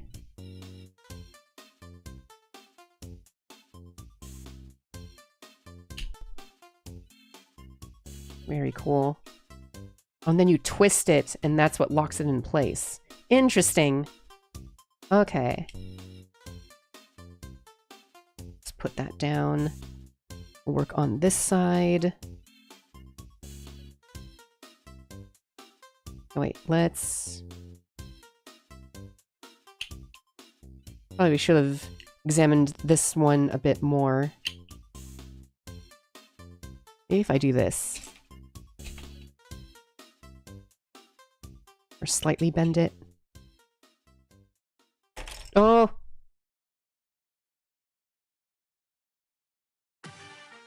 Okay, this piece goes here. And this.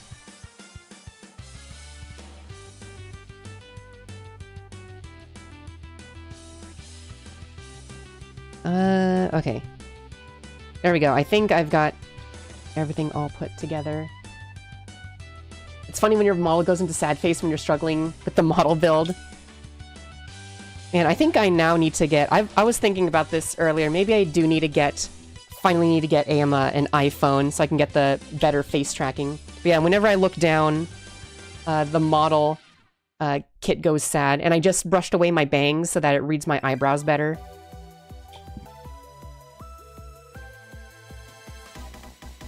Let's see. Oh yeah, the last remix song. This one's also a banger. Yeah, I don't know what's up with this model always thinking that my eyebrows are so raised up all the time. Definitely need a better camera that captures everything.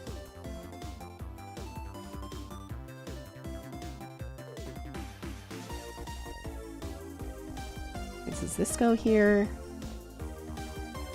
Or... no, it's this one that goes here.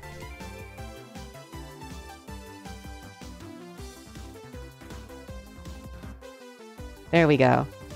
A lot better.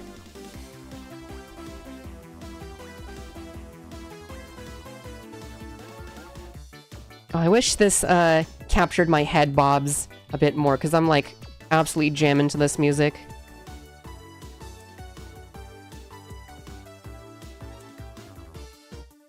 I remember the Karate Man segments being pretty tough, and the Monkey Watch.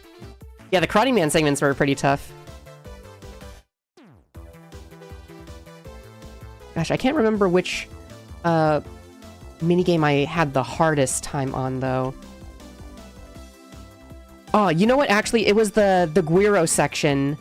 You know the instrument where it's like a ribbed wooden gourd thing, and you take the stick and you like rub it around it? I think... is that what it's called?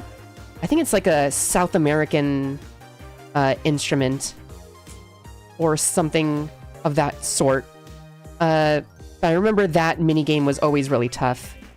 Especially in this remix, every time I went for a perfect, doing the Guiro section was the one that always messed me up.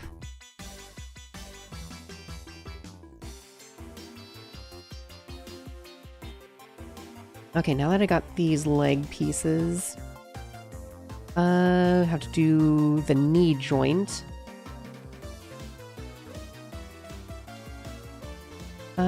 Gotta get this piece.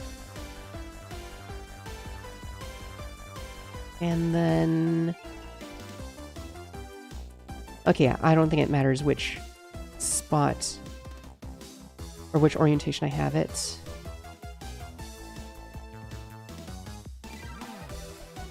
Okay. We got this knee joint. Awesome.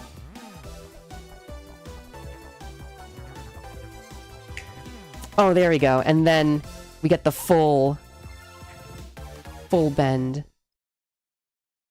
Oh wait, this isn't the knee joint. Okay, this is the knee joint. This is the hip joint. That's what this is. Okay.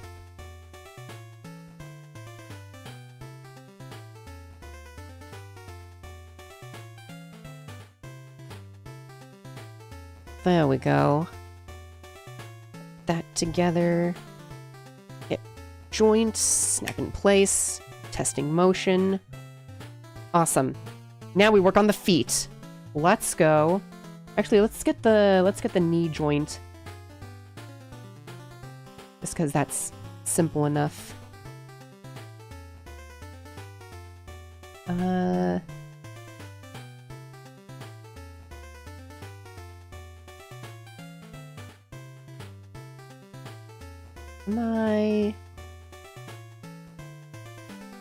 Oh wait, this one's the hip skirt. Whoops, not the knee joint.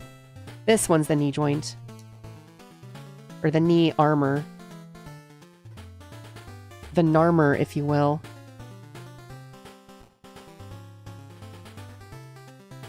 Come on, snap in. Snap in. Okay, there we go. And then it moves forward. There we go. Time to do it for this knee as well. Oh, I was already holding the knee piece. Snap it in. Awesome. Okay. Now we can actually work on the feetsies.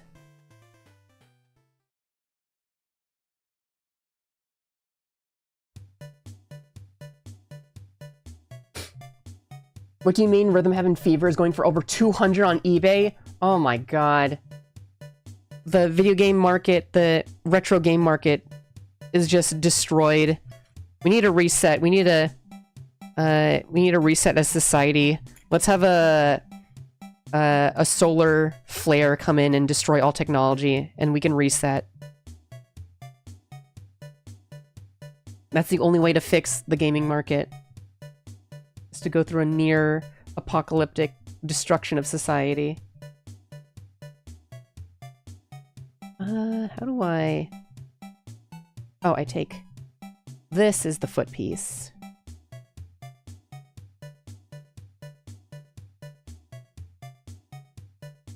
I think I have the foot in the proper orientation.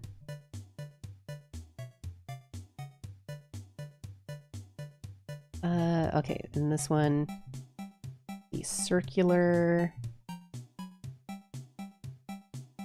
foot piece up.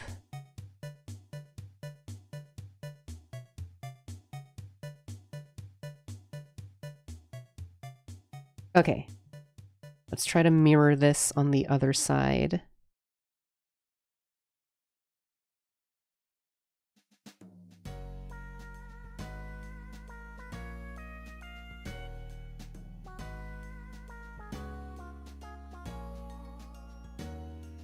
Oh wait, no.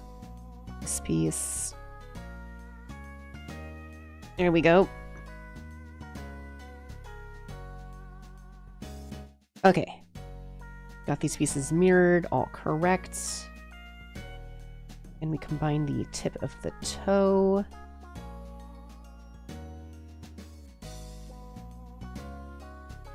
Oh, there's the other toe tip.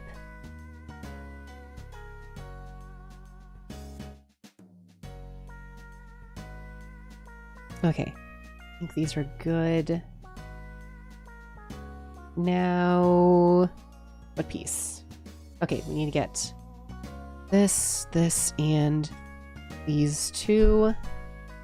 Let's grab these pieces. Okay, take this piece.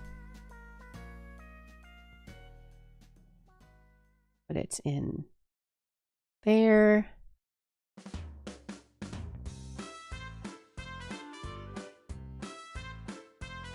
Oh, wrong piece. There we go. Now I've got the right one.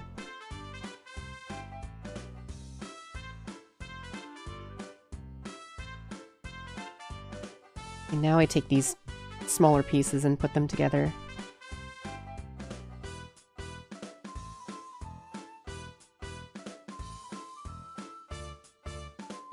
Okay. And then this piece go this side? Oh, that is very weird. I'm gonna build this toe first. Oh, now this is a classic.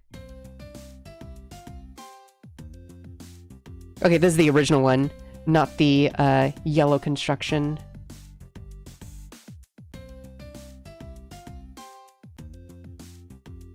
Okay, this piece goes over here. Combine this corner.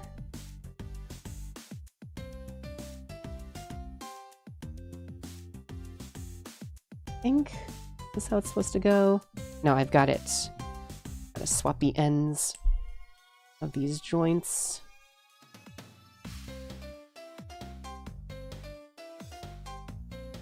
There we go, now I've got more range. Oh wait, I need to put this piece here.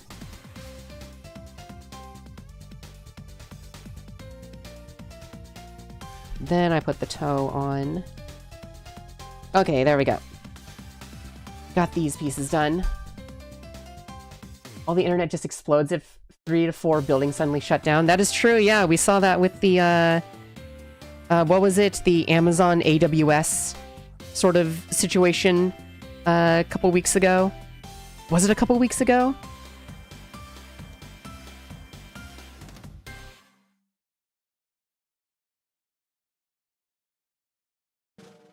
Yeah, all cloud-based systems. Cloud just means that it's just someone else's computer, so when everything runs on cloud, if that someone's computer goes down, then everything else goes down with it.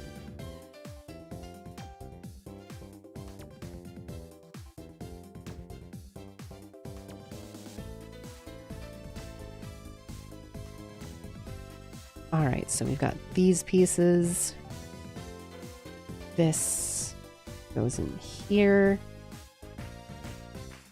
Oh geez, that is a very tight fit.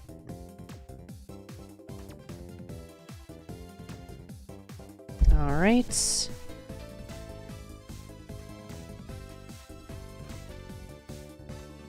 Who is messaging me? Oh, I see. Okay. How do I put...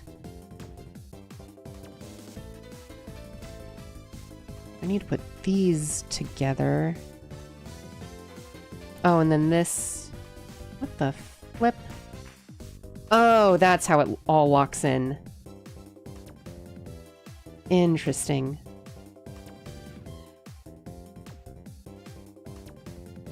Oh, that makes all the sense now. Okay, so that's the foot. Hopefully I can recreate that on this end as well. Okay, so you put...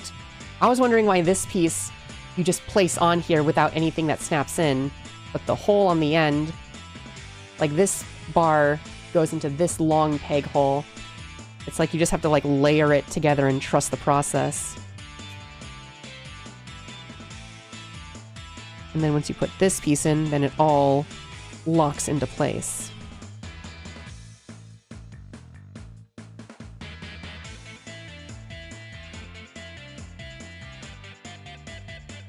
Yeah, there we go.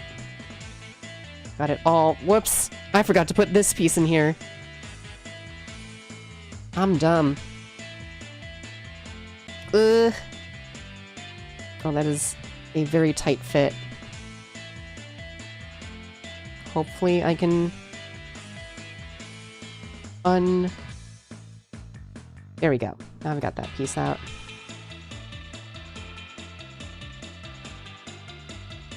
Alright, now that I've got that in there, now we can combine it all together.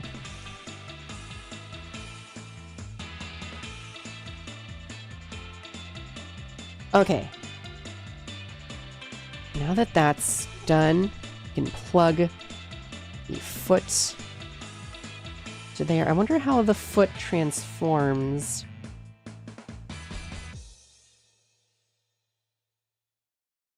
Oh my god, I didn't put one of the joint attachment pieces into this leg. I was wondering, like, why is this piece in this pile and not in this pile? Goes in here. Oh gosh. Can I split this apart? Okay, no, I have to like fully disassemble everything. Oh no. Oh, come on. Oh, geez. Oh, God.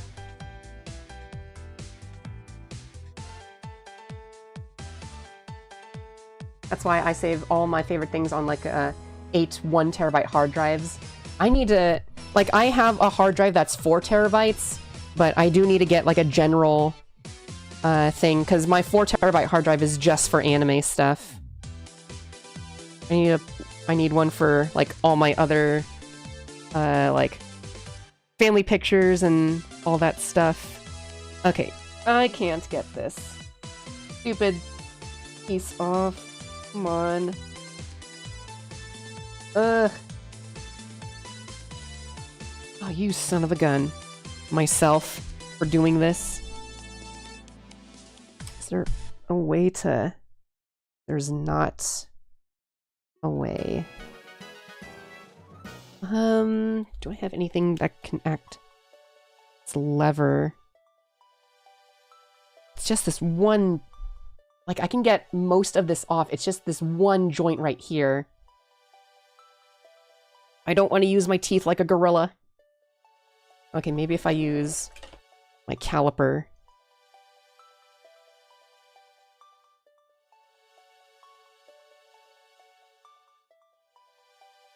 Nope, that just made a scratch. Maybe if I do it a different way. Okay. It's working a little bit better. That is also still scratching. There we go. Okay.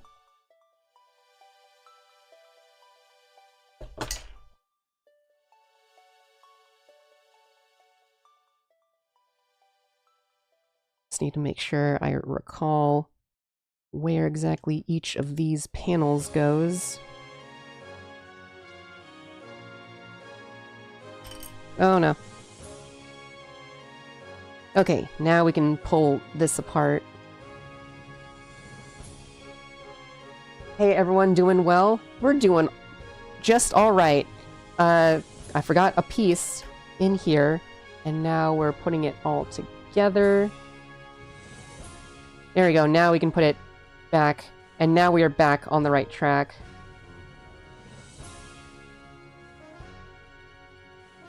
Oh.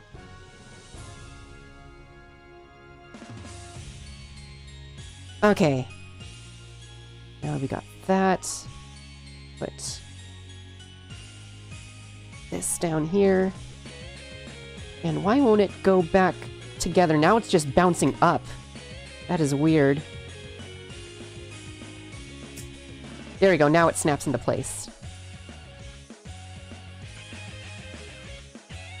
And now we can plug in the foot. Yeah, I wonder how the foot transformation works. Let's see if we can figure it out. So this goes down, flips. I'm gonna assume... Oh, this goes inside. Yeah, how does this become the foot? Oh, it goes like this. And then I think it will end up hooking on the back, maybe? I feel like it has to go something like that. Because these lines all end up fitting together. Or maybe it goes something like this. Maybe that's how the foot is. Or I don't know. Wait, I think... There we go, that's how the foot works. That is a very interesting foot. I don't remember Gunbuster's foot looking like that in the anime. But I will get back to that point once we're done with this model kit. Because there is a reason why it doesn't look like it does in the anime. Okay, so we move that backwards. Slide it forward. Now we can lock it in place. Okay, we've got the legs done. That took way too long. Okay, so we move these forward. Okay, now we can work on the waist unit. I did not expect the caliper within arm's reach. I always gotta have the caliper in arm's reach. I feel like a true engineer. Or rather, I'm just cosplaying an engineer.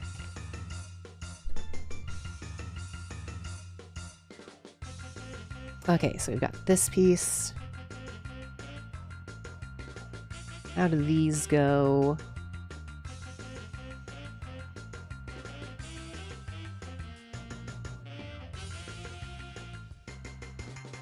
Okay.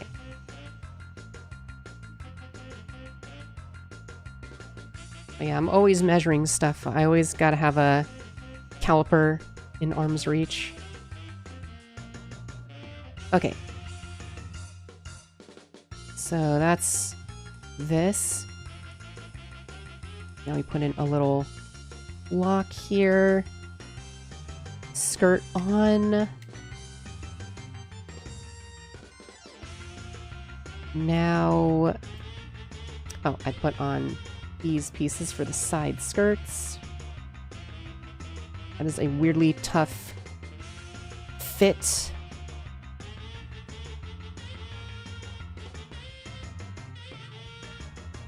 Okay. Okay, so this was the butt piece. Now we're working on front of the skirt.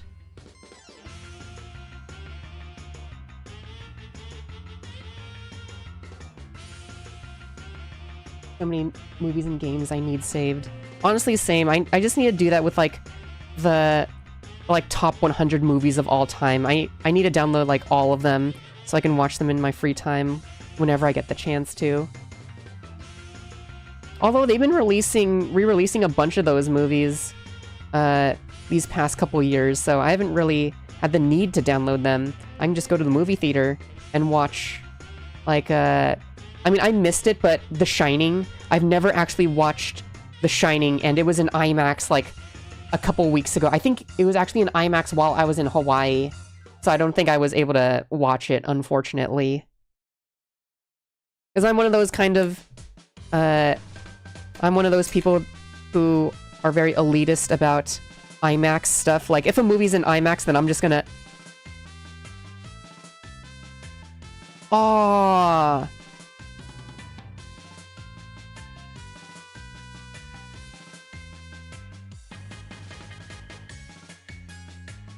The connection is too tight on this. Oh! Ah, the connection, yeah, the connection was way too tight, and the pivot became the weak spot. As you can see, this is what it normally looks like. Yeah, the pivot, as you can see, there was too much pressure on this part where the hole began. That sucks so much fucking cock, dude. What the fuck? God damn. Man.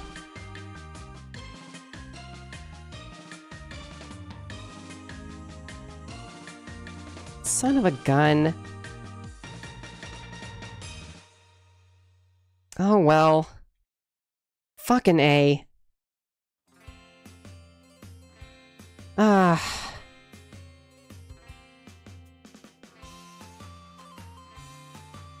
Let's see. And this piece.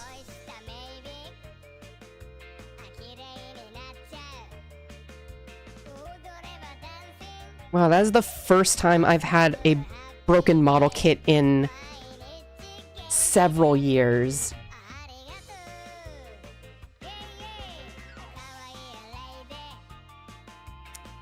Okay. Move that forward.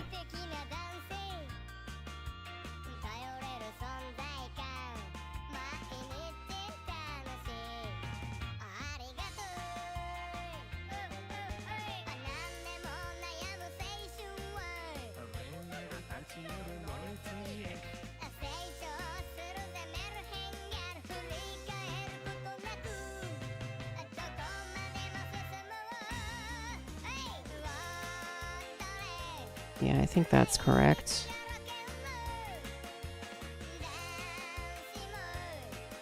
I'm just playing this together based on vibes now. I think I got it.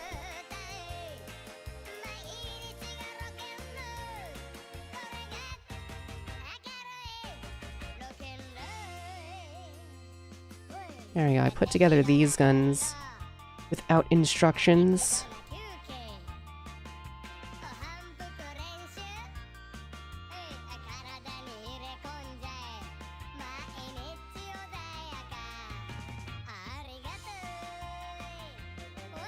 Okay, there's that.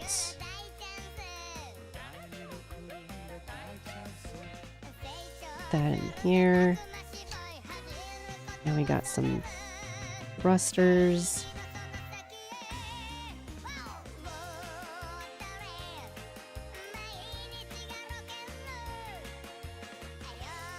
I'm not sure if there's a specific section. Oh no, okay.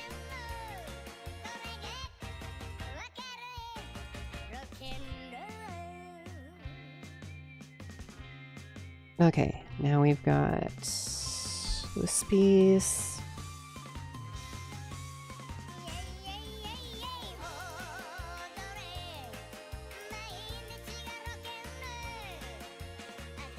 Oh, did I put it on?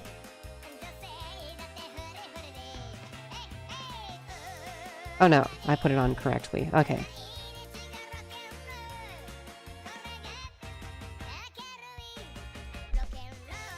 I almost forgot, would you like to try out a game about fixing broken retro electronics? I think I'd enjoy that.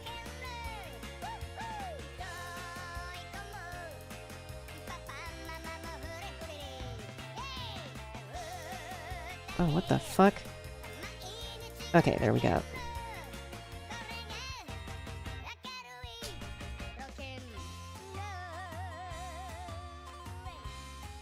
Okay, so there's that.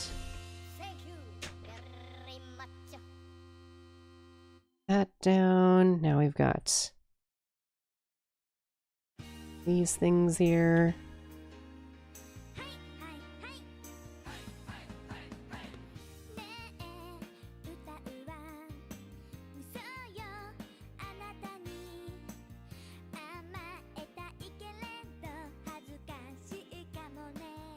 And now we do the landing gear.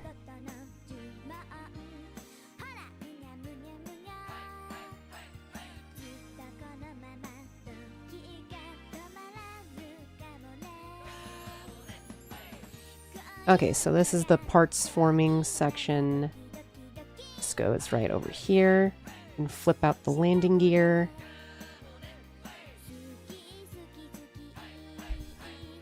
Okay. I think... Can I still attach... Okay, I can at least still attach the knee guard on here. But yeah, so this is Buster Machine 1 and 2. Pretty cool. I have 2 keys for the playtest if anyone wants the other key. Ooh, nice, nice.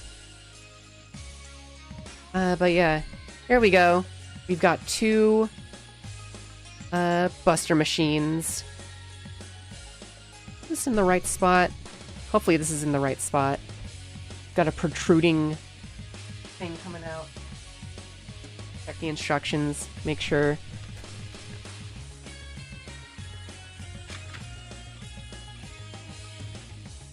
Oh yeah, it is supposed to have the protruding part at the bottom. Okay. Let's get this piece of shit together. And we have to first start off with taking off these parts. I wish there was an easier way to take these off, because there is a bit of flex on here, and right here. It's not really the easiest to take off without having some flex on these very thin parts. Right, we take off this piece, fold these up and over. Let's see. Fold these this way and collapse these in. I think, no. Okay, accordion these. Then, accordion them like that. I think that's all we do for this step. Right, we take out these pieces, take apart the main head piece. I'm gonna get these flaps out of the way. Right, now we swing out the arms from underneath. Okay, twist them around. Put them in place.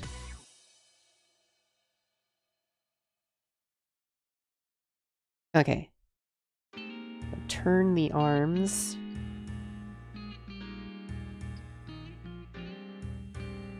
Okay. And now we can open up.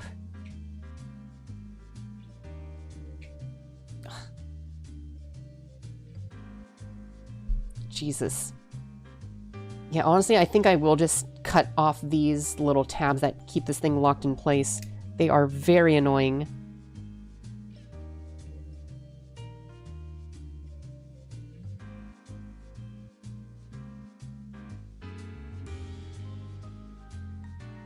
Right, so there's...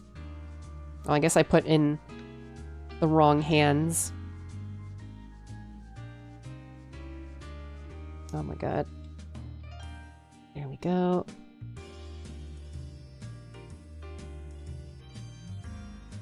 Well, I'm going to be taking off the hands anyways. As we've got the bigger ones that are animation accurate in here. But for now, I guess we'll put on the perfect transformation hands.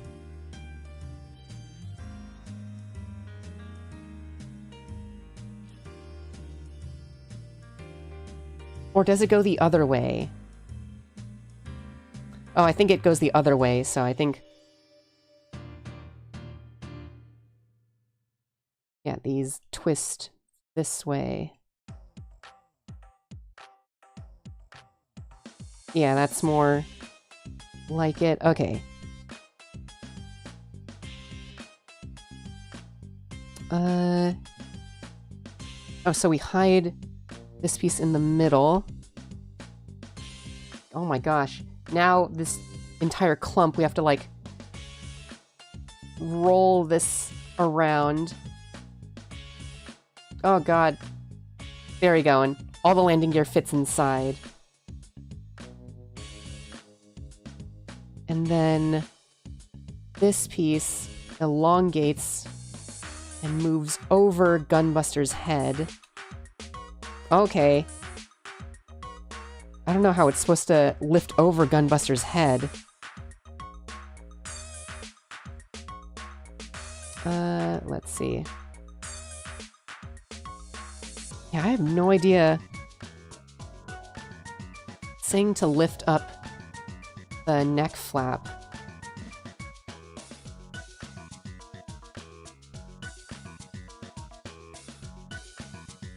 Oh. How in the heck? Oh, geez. You have to, like, really clip these spiky bits.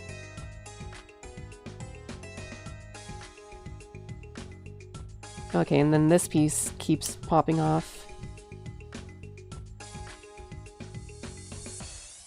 Okay. There we go. We've got the head. And fold out the mandibles. The head spike. And we've got the top half of Gunbuster done. Pretty cool. I guess I'll flare out the shoulder spikes.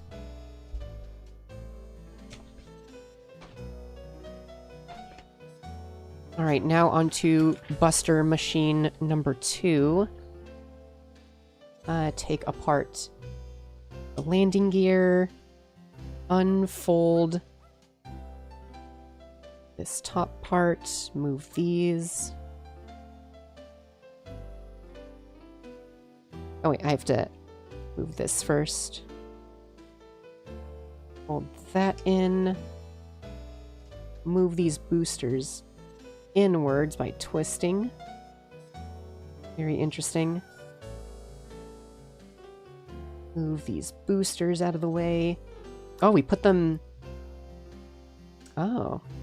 I was wondering how these wings folded away.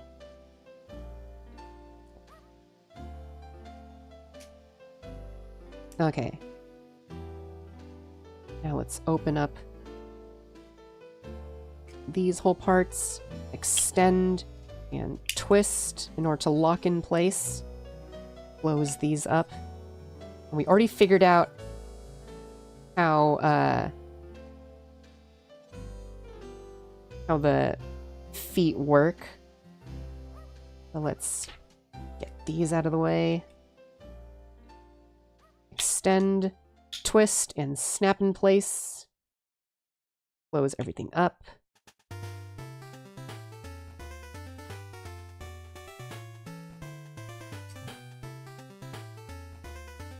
There we go. Combine or collapse the feet.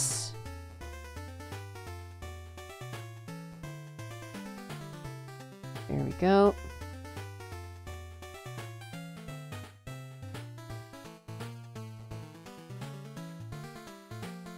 Did I put something in the wrong place?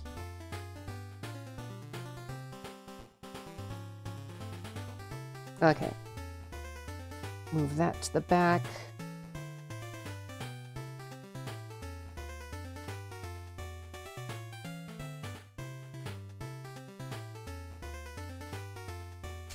Okay. And... okay, so...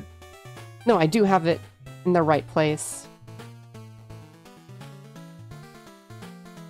Okay, that is totally correct. I thought these were knee pads, but they're just on the sides of the leg for some reason. That is weird, mecha design. But sure. Okay. Now that we have this, we can actually put this parts forming piece in the back.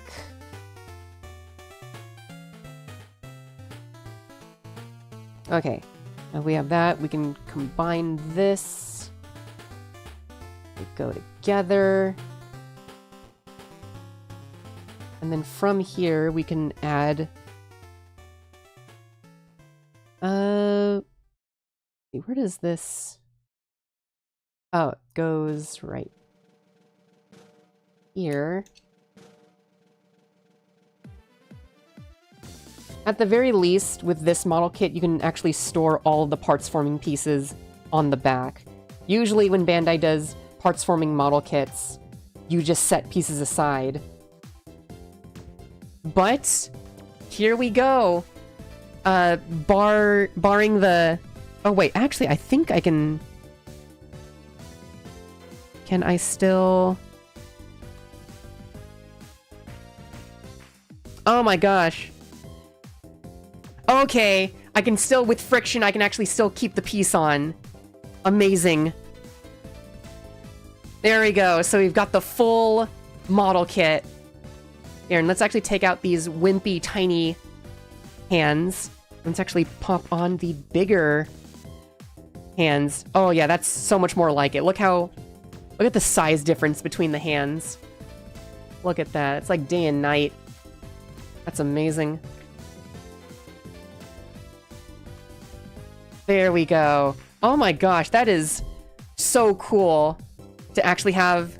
I'll just leave this piece off to the side. That's so cool to finally have a Gunbuster product. Thanks for streaming while I eat In and Out. I'm so glad to be your food content, or your YouTube content to watch while eating food. In-N-Out sounds good right now with the milkshake and animal-style fries. I actually had In-N-Out yesterday. I just had a double grilled onions and fries, regular fries. But yeah. Oh my gosh, this is so cool to finally have a Gunbuster model kit. It sucks you can't... the shoulders aren't hinged on like a rotational joint. The shoulders are only hinged right here, so you can only move the shoulders on this pivot. I wish these were somehow connected to the actual arm joint so you can move it up. But I guess that's not animation accurate considering that these pylons remain stationary while Gunbuster's arms move. But can he do the Gunbuster, the epic pose? There we go. The one pose that he does all the time. It's kind of hard to do. Here, maybe if we swap out the hands with like the open palm hands.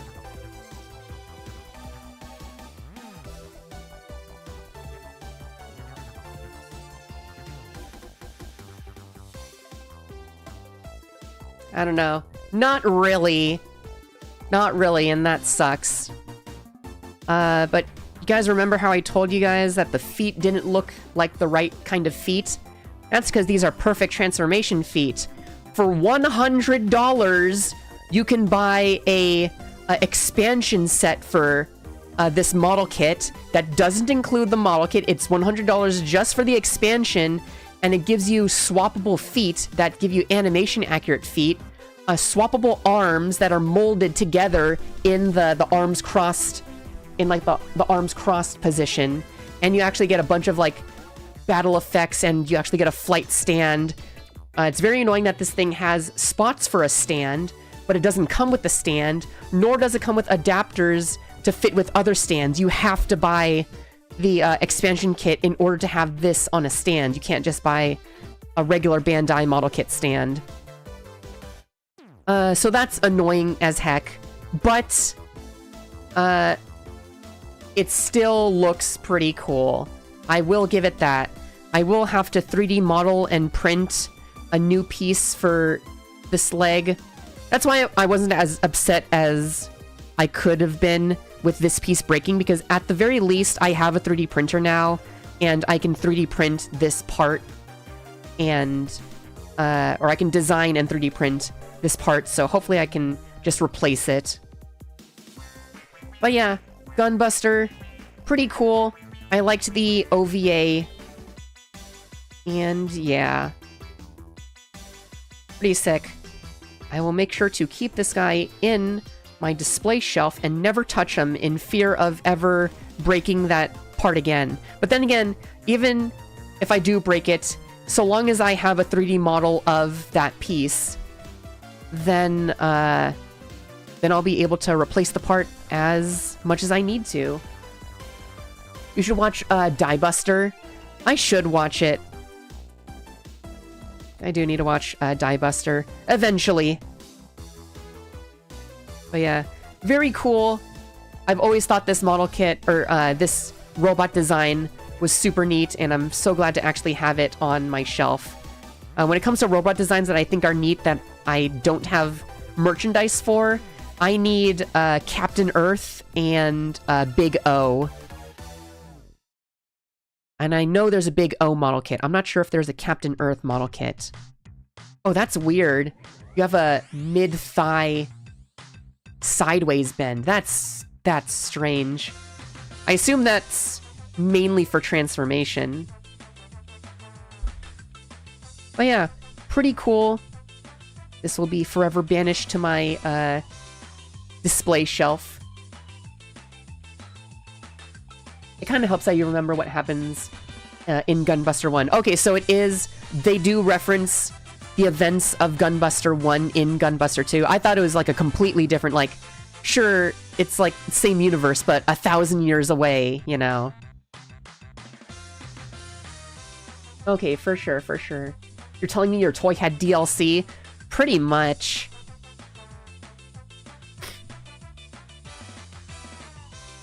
Yeah. At the very least, I actually don't remember how much I paid for this model kit. Never mind, I think I paid 80 bucks for this model kit, so $100 for a stand and extra goodies. I'm just like, come on, man. That does not need to be $100. It should at most be like 50. But yeah, Gunbuster, cool. But speaking of robots that I've always wanted a model kit of, let me get the second model kit to build on stream because we have the time. If I can find where I put the little baggie.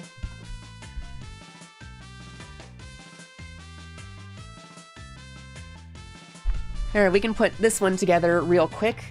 And this is... boom! A Scope Dog. I've always wanted a Scope Dog model kit, but model kits were so hard to find and they were so expensive, and Bandai only just started making Scope Dog model kits like 2 years ago. So I'm very happy about that. It's not the regular Scope Dog. This is, I guess, what is called a burglary dog. If you guys don't know what a Scope Dog is, I don't even really know the significance. All I know is that it's mecha fans, like specifically model kit mecha fans, really like Votoms, which is where the Scope Dog comes from. But yeah, just even by looking at design, I can tell why military model kit makers love this thing. This thing seems so, like, people think of mechas as like walking tanks, but this is literally like a walking tank. From the coloring to just the basic design of it, just so walking tank-like. But yeah. Let's get down to building this. This is the model kit that I actually just finished just today. Or finished prepping today.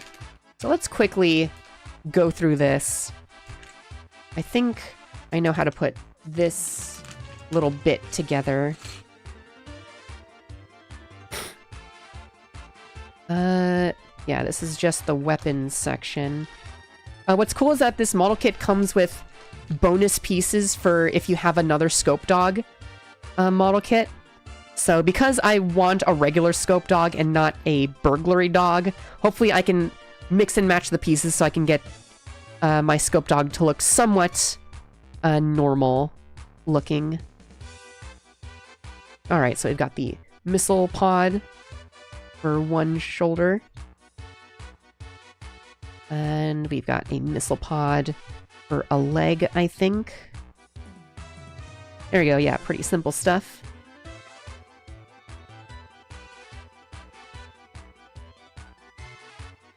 But yeah, Scope Dog's pretty cool. I don't know the significance of Votoms. I just keep seeing it referenced a lot. Like, in Gundam Build Fighters, Season 3, you know, the really bad season, the one that came after Try. What was it called? Gundam Build Divers? I think it was in Build Divers, yeah. There was the, that Gundam suit. What was it called? The... Ah, shoot. What was it called?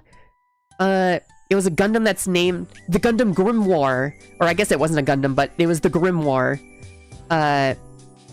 It was colored like a Votoms. Specifically with... I think it had a red shoulder. The whole thing, the whole mecha design trope of having a leader with a red shoulder armor comes from Votoms. So I think I might color one of the shoulder pieces... whatchamacallit, red. Oh, where's the other... Oh, here's the instructions for the back piece.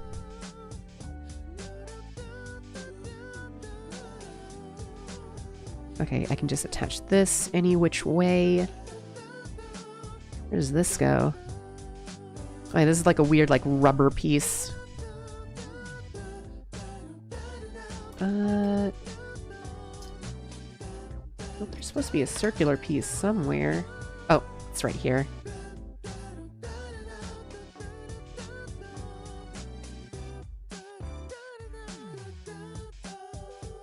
Okay, there we go.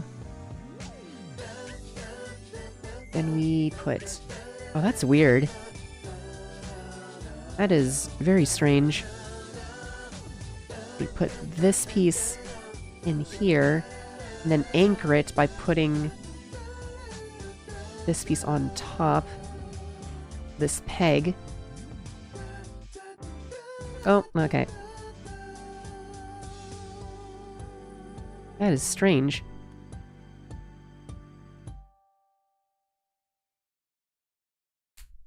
There we go. Very satisfying snap.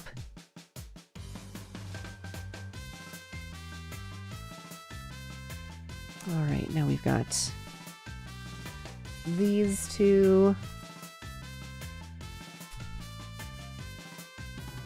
Okay, pretty cool, pretty cool. That together. Oh, okay. I thought this was just the weapon that slung over the shoulder like that, but no. It goes like this, and then it slings over the shoulder. Sick. Okay, and then this goes into the backpack, which is right here. That on here. There we go. Yeah, so it's like this. Oh, is this supposed to turn?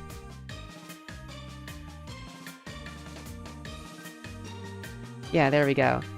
Goes like that, and then combines, then moves over the shoulder. That's pretty cool.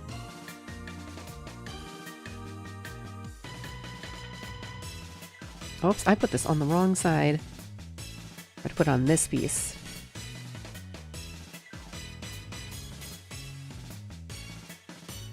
I think. Nope, I had it on the right side to begin with.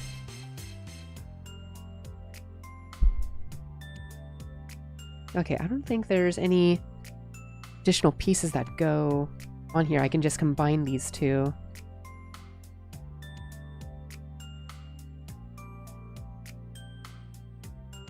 Okay, there's that. Let's combine these little bits.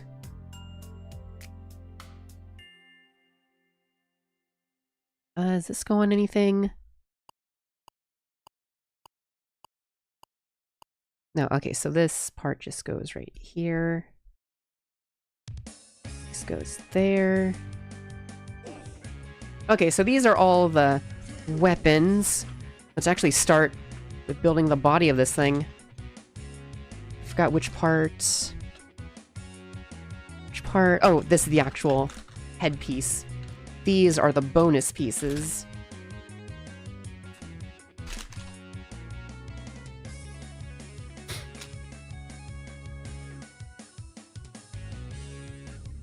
Alright.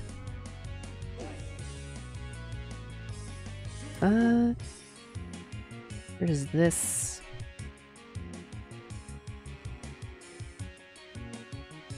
I'm just sort of raw dogging this kit for the most part. Probably should not be doing that. I should actually read the instructions. I think I'm good. I think I'm just that good of a model kit builder that I don't need the instructions for now.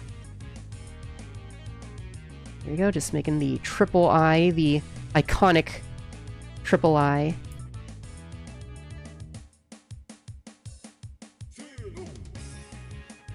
Alright, then we put this together.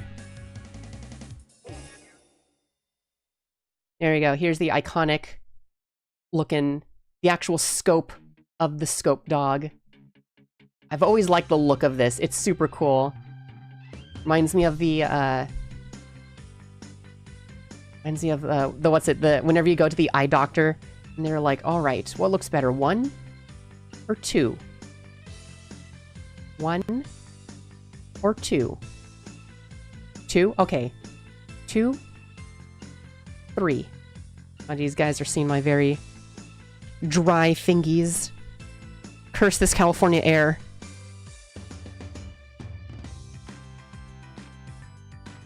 Lens graduation. Is that what it's called? Okay. Now I'm actually looking at the instructions. Alright, so we gotta put these together. That there. Right, that'll be the head connection. Guess I can just put the head on. Head on, apply directly to forehead.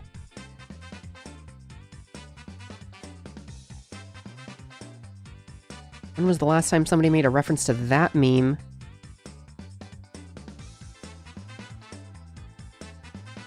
Okay. Uh-oh.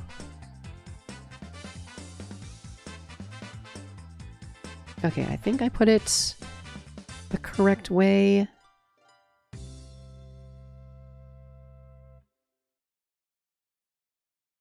Okay, yeah. I put these in the right orientation. Put that there.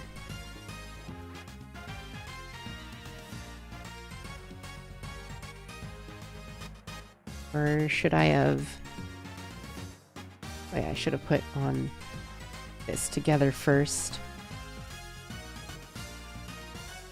Lots and lots of trains. Yeah, let's just bring up every old meme. All your base are belong to us. What's another one? It's another obscure one that the youth these days would not recognize. The frickin' Numa Numa. That one's classic. Let's see. Probably just build the crotch piece while I'm out here building the main body.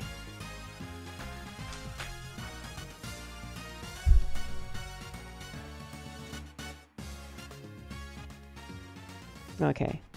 Oh, I put this here. Yeah, the Star Wars guy. I remember that one. That one was awesome. I always loved that video. I could have sworn that that video was on TV somewhere. I can't remember if it was like America's Funniest Home Videos or if that was like a Tosh.0 sort of thing.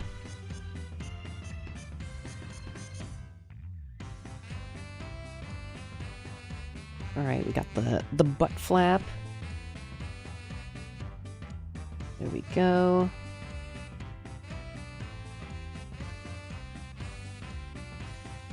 There's that. The classic farting panda. It wasn't a farting panda, it was a sneezing panda. That panda did not fart. Such a creature would not do such a thing. Just kidding, pandas are dumb. I'm not a fan of pandas. They're so silly. They refuse to procreate. They are like, they're trying to speedrun extinction without the help of humans.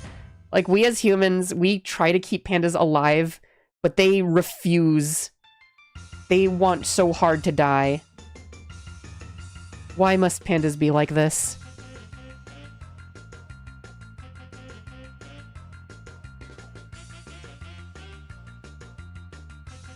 Oh, the dramatic, you guys remember the dramatic chipmunk? That one was goated. God, my mom used to love that one. Also, what's funny is that I never knew that the dramatic chipmunk, that was actually, a frickin' gopher from a Japanese TV show. That was a Japanese meme. Yeah, ancient memes. One does not simply, build a model kit. I don't always build a model kit, but when I do, it's Bandai. What's another meme format? Bad Luck Brian builds a model kit, breaks it.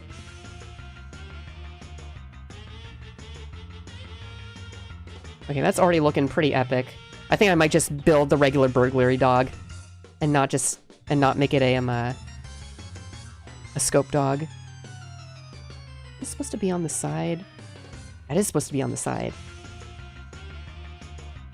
Alright, and then we can put this on the side. Gosh, this thing is armed to the teeth. Holy crap. Lois. I don't know why. Every time I hear the word crap, my brain auto-corrects to Lois. It's like, I don't think anybody uses the word crap. The only person who uses the word crap is Peter Griffin. When was the last time you guys heard the word crap IRL besides me saying it right now? Like, I feel like nobody says it. Which arm? Oh, this one's... Let's do this arm. Don't forget the song that was everywhere, like the Gummy Bear song. That's true, yeah. All of the the Jamster songs that you'd see on TV. Isn't he so funny? Text Gummy Bear to 515-8435, or whatever the number was.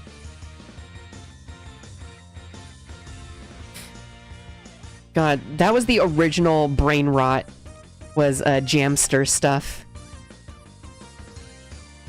God, and Crazy Frog? That was also original brain rot. I think that was like the very, very original brain rot, because I feel like nothing at the time was kind of like modern day brain rot besides like Crazy Frog. At least to that degree when it came to internet stuff.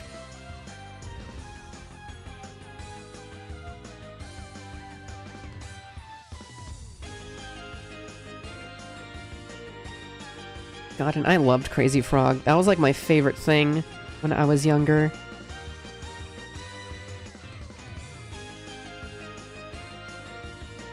God, I think I'm showing my youngness.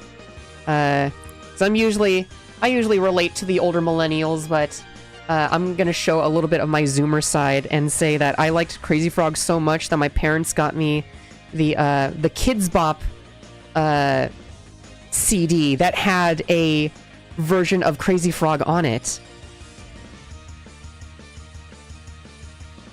And because I didn't have access to any other Crazy Frog DVDs, because I couldn't find it at Circuit City, I just had to listen to the Kids Bop version. I mean, it didn't really sound that bad. I mean, it's just a bunch of random noise anyways. But yeah.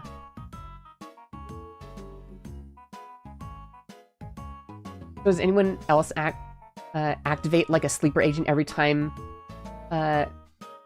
Dragostea Dinte Numa Numa plays, or is it just me? Is that what the original song is called? Dragostea Dinte? What the heck? I don't even know what language that is.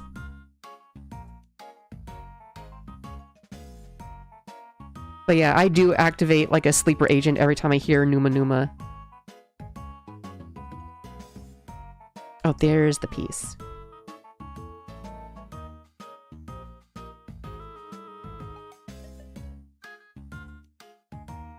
God, that looks so cool. Holy moly. Not a lot of range for the shoulder, but that's fine. Let's equip it with the machine gun thing.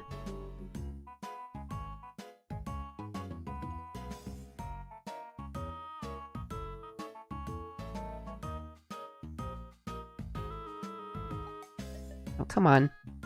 There we go. Oh, the shoulder keeps popping off. Why must you come out and pop off, you son of a gun? Okay, that's good enough. Alright, now these legs look very interesting. I don't know how these legs are built, because they've got like this ski thing on it.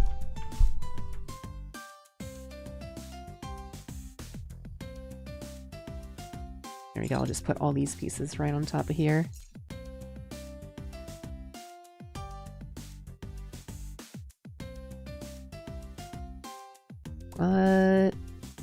Is it gonna let me snap? There we go.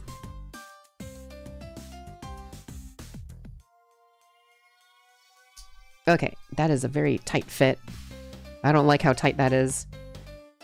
Jeez Louise. Maybe I'm just traumatized by something breaking over here from being too tight. Damn, something is too tight? That's a problem you never hear anybody having. Am I right, fellas?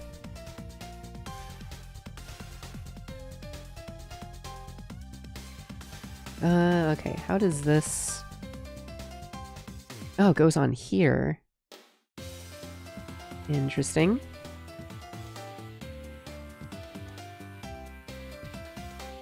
Yeah, that is a very weird knee joint.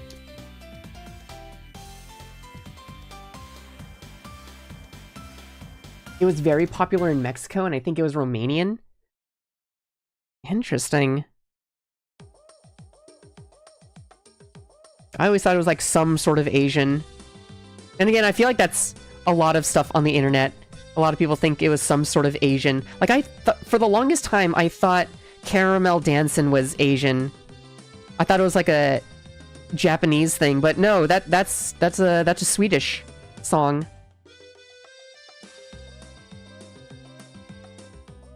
Oh wait, I have to start on the leg, this leg piece now.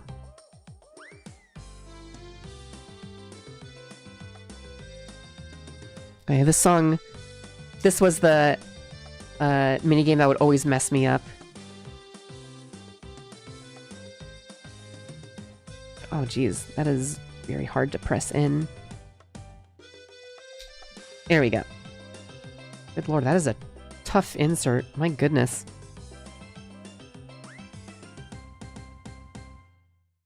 Okay, so now we put in this knee piece. Oh, that's interesting. Okay. Now, how do we put in this part? Oh, this is for leg armor?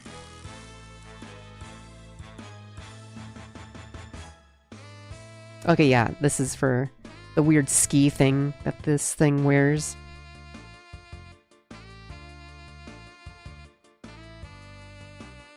Oh, this goes on the back of the foot. Weird.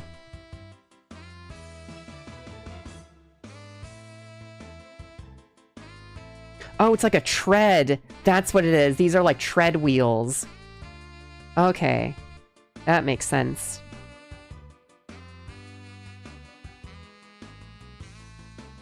Okay, then we put this piece.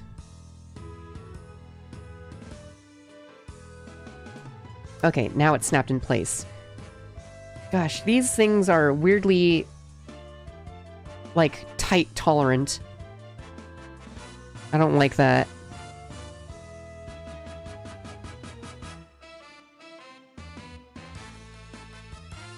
Okay, now we put these sled ski things.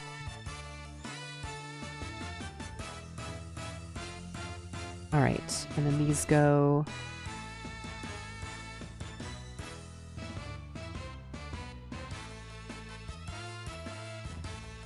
Oh wait, this goes upside down. Then they come around like this.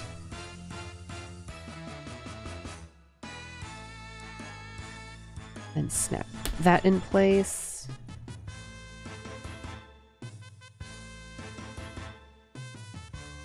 And we can put...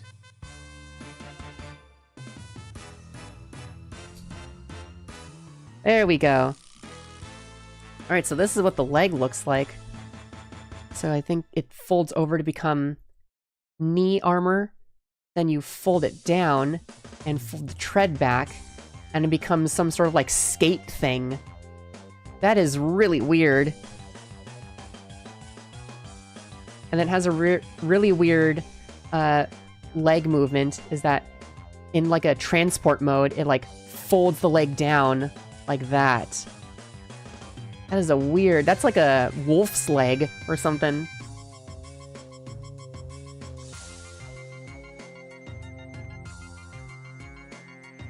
There we go. Let's get that all combined.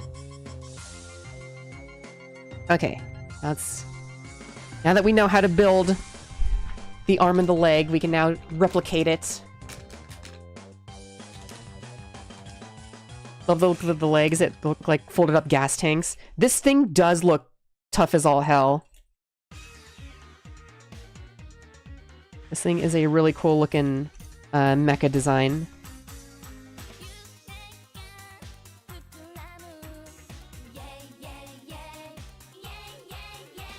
Okay. I think I remember how to do this. I literally just did this.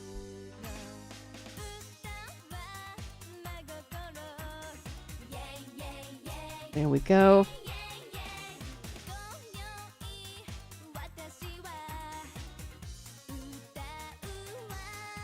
There we go.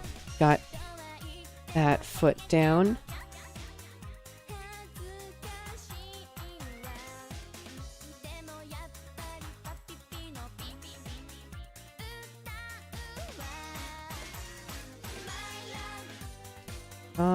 Okay.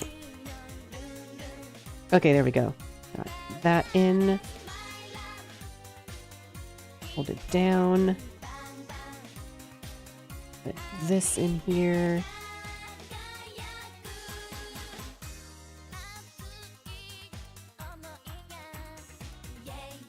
Okay. And we put... Oh wait, we need to put... this piece... Again, with the tight tolerances, I don't like that. Okay, got that foot. And remember how the rest of it goes.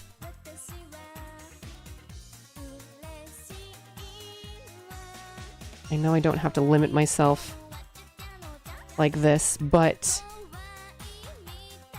whatever, doing it for the love of the build, I suppose. Yeah, this is just to show you how epic of a plomo builder I am.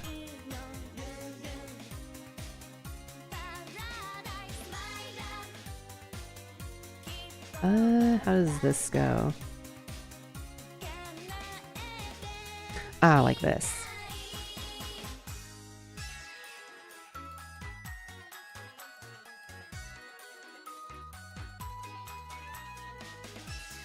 It's not want to just pop in all the way. That's weird.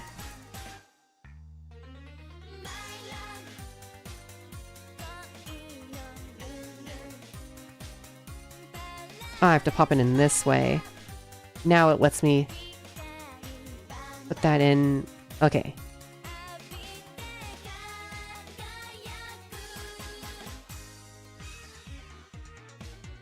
Okay, so we've got that part in this. That, put in the elbow armor.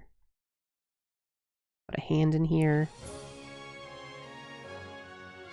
Snap it together.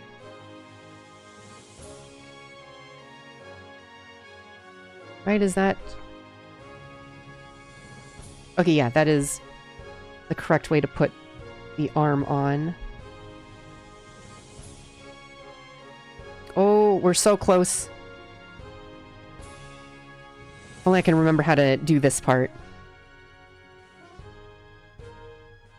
How was it done? Let's see. It definitely goes like this.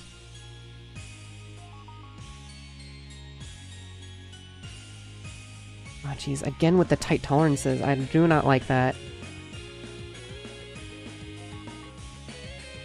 Okay. There's that. I think this goes on front.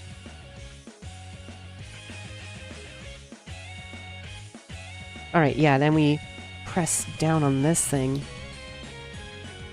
Everything is so tight on this thing. Son of a gun.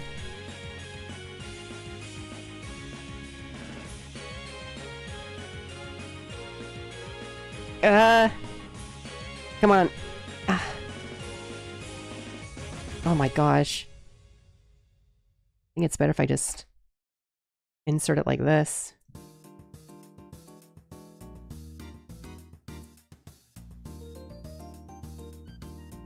There we go. That was a way cleaner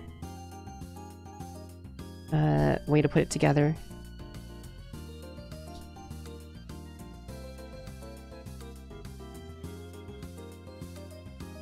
Okay, there's that foot, that leg put together. I need to put this on the arm, though.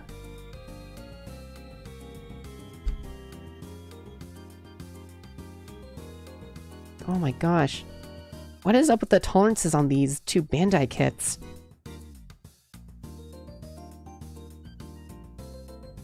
And I don't know what this goes to. What are these pieces? Oh, does this go top of here? Yeah, what is this? Oh, it's on the side. Oh my gosh, I had this piece of the The thigh joint turned around. No! I really have to take this apart? I do have to take this apart. Oh my god. As you can see, this joint, I need to flip it around 180.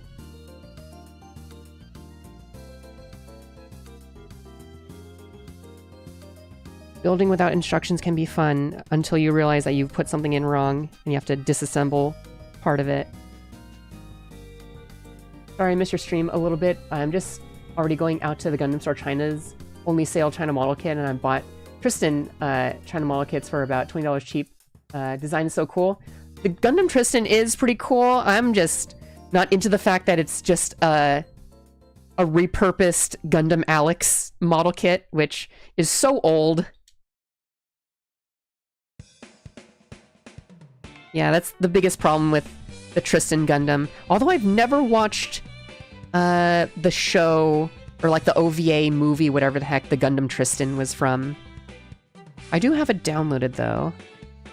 Should watch it eventually.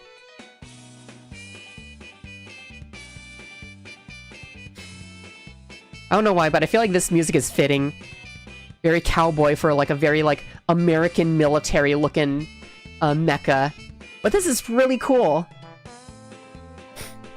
Is this a marine version of the Zaku? So this is actually not related to Gundam at all. This is from a mecha series called Votoms. But the Zaku, I feel like this came out after Gundam, but a lot of mecha design take inspiration from Votoms. Specifically, this is called a scope dog. Oh yeah, this is really cool. And basically why it has a front, like a weird, like double hinge leg like this, is because when it moves forward like this... Actually, I need to move up the butt flap.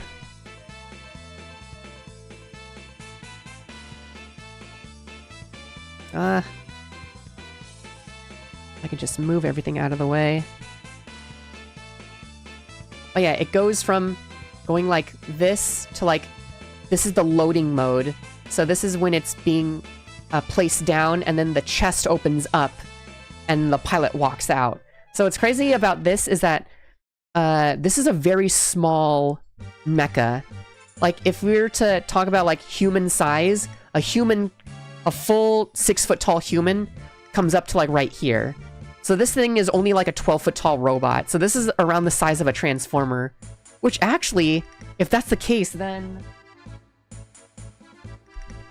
let's say that these guys are around like the right scale, a scope dog and a transformer. Let's actually get Sideswipe all transformed.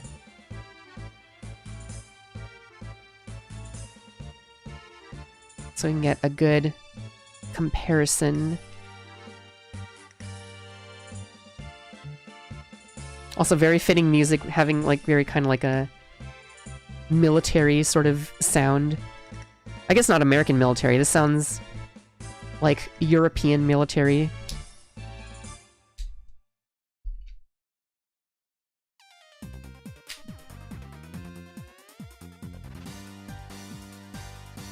Now add the parts forming pieces.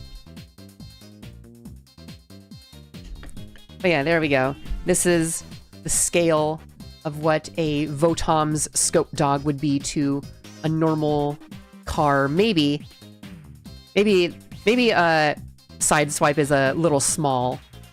Maybe Sideswipe should be a little bit bigger. So it's more like a battle suit? Yeah, I think... Yeah, when people think of like mobile suit as an actual suit, this is like, that's what a Votom is. It's literally just a power suit. That's cool how you can fold away the little treads on the back.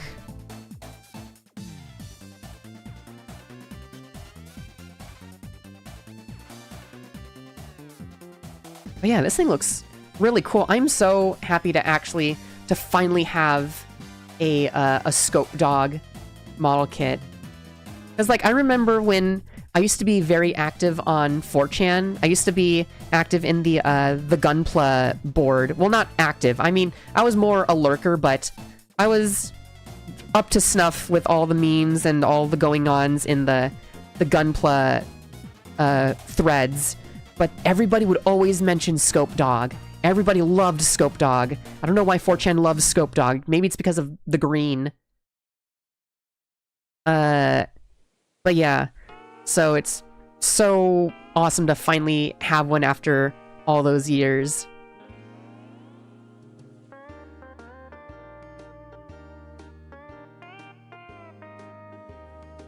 But it makes me wonder what the bonus pieces are. What are the extra parts for? Yeah, this thing is super armed to the teeth. Let's see. I think it just gives us different leg options.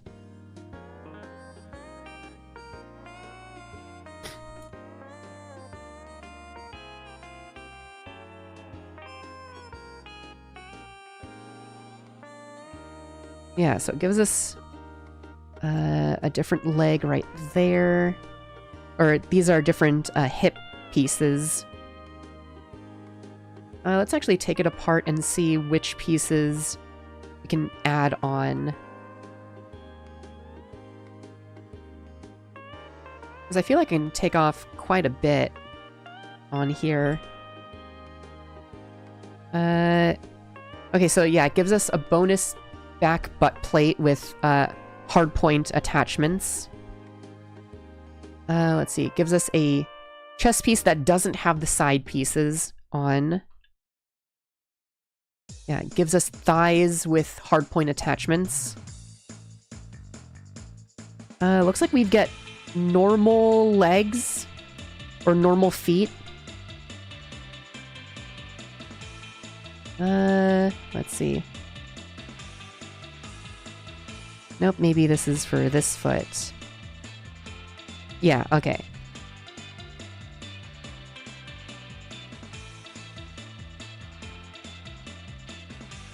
Okay, yeah, it gives us like 2 normal looking feet. It doesn't give us the attachment points for the side, unfortunately. We get alternate looking front skirt bits. Looks like we get an alternate waist section. That is interesting. Does it go like this?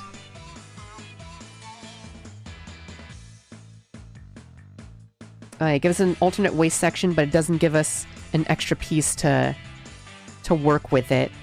So we have to swap it out. Wait, what is... Okay, so we can still use this one waist piece. I wonder what the actual difference is. Oh, okay, so this waist piece, it rocks it downwards, but then this one, it lets you rock side to side. Okay, that's kind of cool. That's pretty cool that this set gives you that option. Alright, and it looks like these are just more types of armor. Oh, and you can swap out these side pieces for ones with hard points on them, so you can attach more junk to it. That's pretty cool. Neat. Wait, now I'm wondering... Does this piece... Do these pieces, do they fit on here?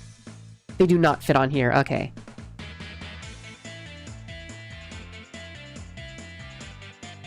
Alright, let's fold these down, because I know that you can change the knee armor as well.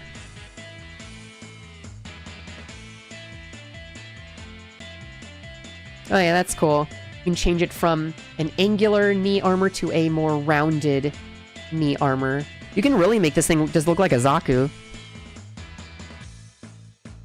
They gave you a lot of different knee armors. I don't know why. They gave you a knee armor with like a little tiny hard point, and then they give you alternate knee armors without the hard point on them.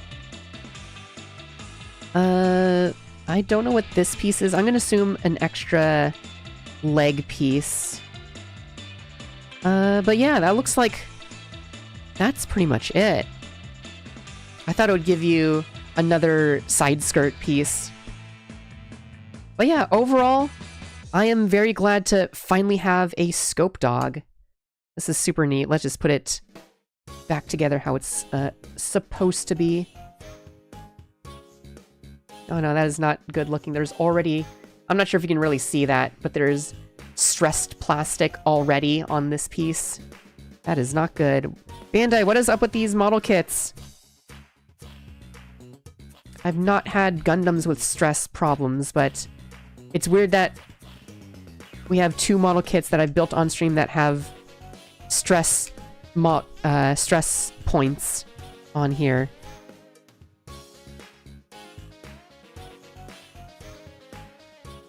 There you go, and let's equip the giant rail, or not the railgun. What is this called? Just a long-range cannon.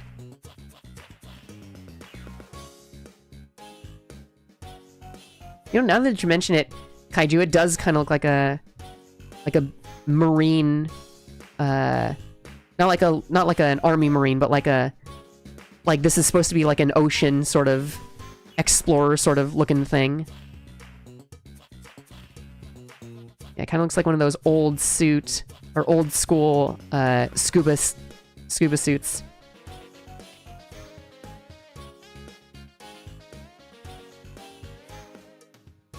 Yeah, that is cool. My goodness. It doesn't make me want to get another scope dog, but I am just very glad to finally have a type of scope dog in my collection now. And also, let's get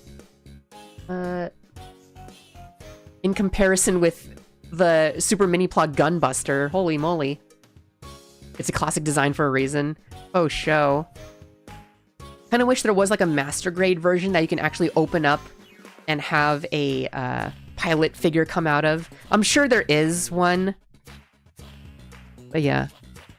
This one is, it says high grade on here, so I'm pretty sure they'll eventually make like a master grade version or something, or maybe like a non-scale real grade.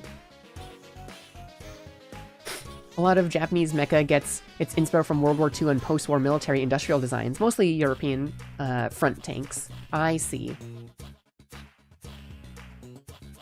I'm looking at Gundam F91 is sold out this holiday. It's sad because I'm looking for every Gundam store and every model kit store is sold out.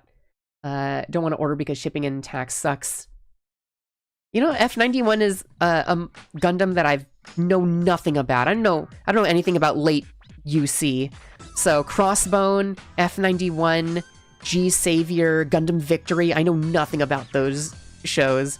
The only thing I know is that I dig the Gundam Victory, even though it is a tiny Gundam. I think Gundam Victory is only like 13 meters tall. Point of scale, Gundam Wing is 15 meters tall, and the original RX-78-2 is 16 meters tall. So the Victory Gundam is very tiny.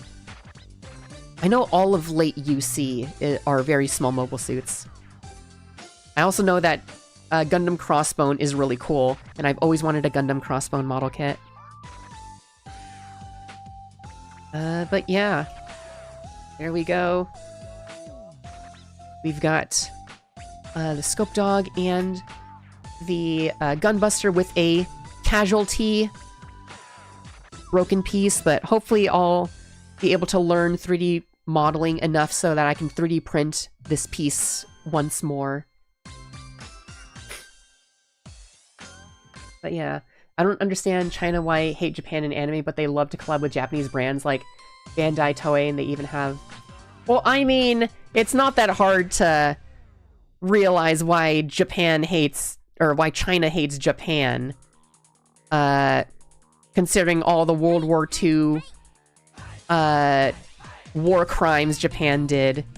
But the fact that China hates Japan and yet will still collaborate with them for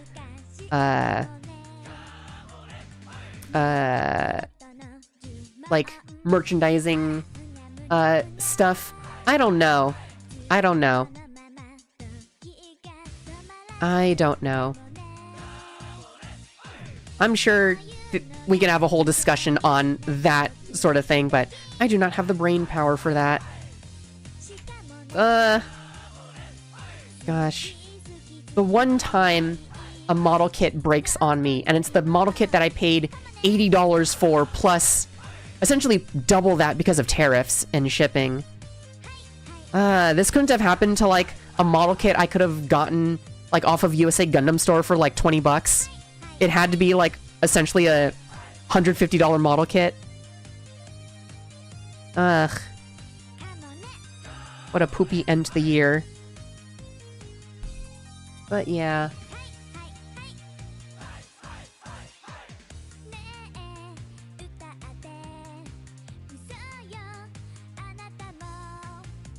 Okay, I'm just gonna catch myself, like, playing with this thing. This is such a cool robot design. Let me see. How is the articulation, though? No, you can't pull down the legs. You get a kneel, though. One thing I always like in a Gundam, or in any type of toy robot, is does it successfully do a kneel? And unfortunately, it does not do a kneel very well. Unfortunate. Because I always like it when a robot toy is able to kneel very well. Actually, let me get you a robot that does kneel very well.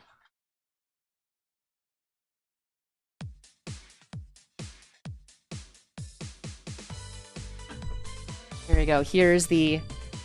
I forget which line this is, but this is a Bandai Voltus 5. But if you pull down the leg, bring up... Whoops. This piece is always flying off. Oh yeah, you make it kneel. There we go. It does a pretty damn good kneel. I don't know why I like that in toys, but if a toy can do a kneel, then I just really like the articulation of that toy. I don't know why. This is very much like a me thing. Plus, I also like it in robots because I hate it when the shins are too long or the thighs are too long. If it's able to properly kneel, it has proportions that I like, and it has articulation that is doable for me. So yeah. This is like one of my favorite, like, desk toys to just fidget with. It's such a good, like, I love the proportions of the Voltus 5 Legacy. Even though I've not seen a single episode of Voltus 5 Legacy. At the same time, can you blame me? There are 50 episodes of Voltus 5 Legacy, and each episode is like 45 minutes long. I don't know anything about Filipino TV shows. I'm not sure if that's normal. But geez Louise. Actually, let me see how many... Alright. Let's do... I don't mind my godly Hatsune Miku. Let's do some math here. Okay. Around 45 minutes times 50 episodes divided by 60. That's 37.5 hours of Voltus 5. Jeez Louise. Oh my god. That is wild. Is Voltus 5 even available outside of Southeast Asia? Fun fact, yes. You can actually watch every episode. You can watch all 37 hours of Voltus 5 Legacy on YouTube. It's actually available. I'm not sure which countries it's available in, but I know that in America you can watch it. But the one thing that I can't seem to find is that Voltus 5 Legacy started out as a movie. And the first episode of the TV, or the first 3 episodes of the TV show incorporate footage from the movie. I have no idea where to find the movie. Even in the Philippines, I was not able to find a Blu-ray for Voltus 5 Legacy. So I'm trying to find websites where I can find it. I mean, I've found websites where you can find it, but there aren't many seeders, and there's like a million leechers, so you can't even get your hands on that file. So yeah, instead of watching 1 hour of Voltus 5 Legacy, I have to force myself to watch 37 and a half. Gosh dang, I just want to watch the abridged version. But man, I should probably watch a couple episodes because, fun fact, I have the model kit for this. I've previously built the original animation version of Voltus 5, but I actually have the model kit of this particular modern-day HDified Greeble design. But yeah. Seeders, leechers? That doesn't sound legal. Excuse me. Seeders and leechers are completely legal. You want to know why? Because torrent clients are actually how Steam games are done. Yeah, so technically whenever you download a Steam game, it is via a torrent client. So it works in the same way that torrenting does. So the more people have the game that you're downloading, the faster it is, technically it will be to download.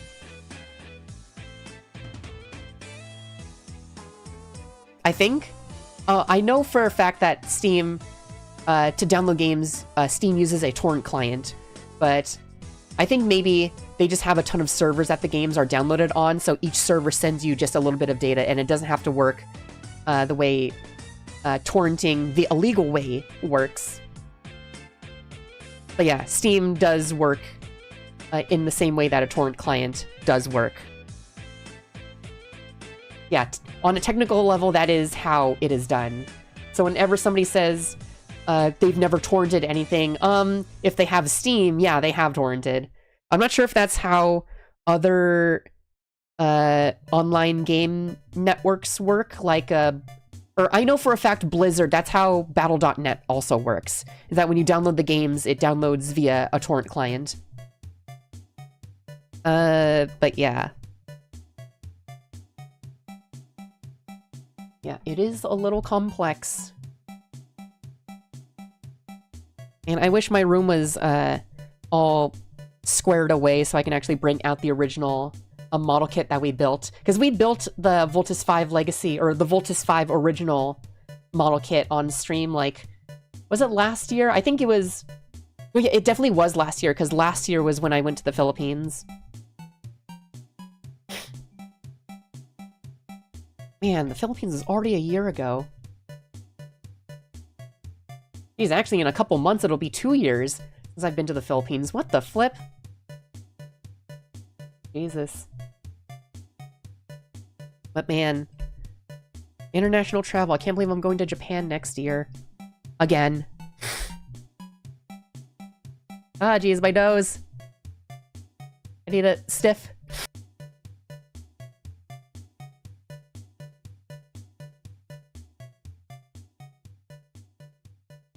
Okay, there we go. Yeah, you know what? I guess I'll just do a Zatsudon. Because I feel bad, because some people came in here like right as I was finishing up the model kit, so we'll chat a little bit longer. Let's see. Do I have any other game soundtracks that I can play? Because I think we've been on this one for a repeat. What game soundtracks do I have that won't get me copyright struck? Halo? Nah. Oh, Scott Pilgrim, there we go. That one's a good one. Where is it? Anime-Gucci folder. Scott Pilgrim. Whoops, that is not Scott Pilgrim, excuse me. Play. Oh yeah, Party Stronger. This one's a good song. But yeah. We'll just chat a little bit more. But yeah. Flippin'. I just realized that, I'm going in a time where Okay, so I think we were talking about this last stream, but when I go to Japan, my family annoyingly only got the time off for August, which is August/September, which is the most humid time of the year in Japan, and geographically speaking, Japan is also the one place on the planet that gets the most humid, believe it or not. So I'm gonna die in Japan. I love humidity, but there is a point that I can't take it, because I experienced peak humidity when I was in the Philippines, because when I went to the Philippines, it was during a heat wave, and I was right in the middle of Manila, and my god, I nearly passed out because of how hot it was. But yeah, in Japan it's going to be even more hot, so hopefully I don't die on the street. But I also learned that Comiket happens in August, but as it turns out, by the time I go to Japan, Comiket will already have passed, unfortunately. Which really sucks. I really wanted to go be part of that crowd, that line con, and get some funny comics and stuff. But yeah, at least I'll be able to go to like a Melon Books after the fact and just pick up anything that hasn't been sold yet. So whatever, consolation prize, I guess. I was really hoping to get stuff at Comiket.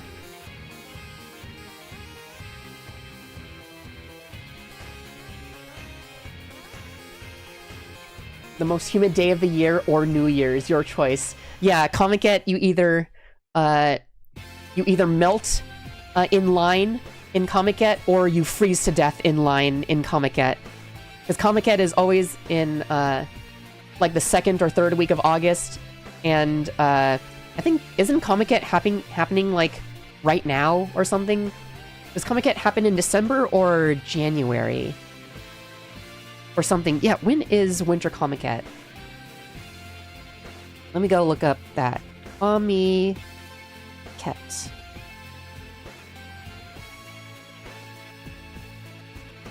Oh, Comiket should be happening right now. Let's see. Comiket, Wikipedia. Let's go... Operations? No, program. Nope. Could be history, operations. It should say on here... Oh, here we go. Oh yeah. Comicet's the last week of December, so it should be happening right now. Man. Gosh. And there's one artist that I'm looking for that's doing a long continuation of something that I really like. Well,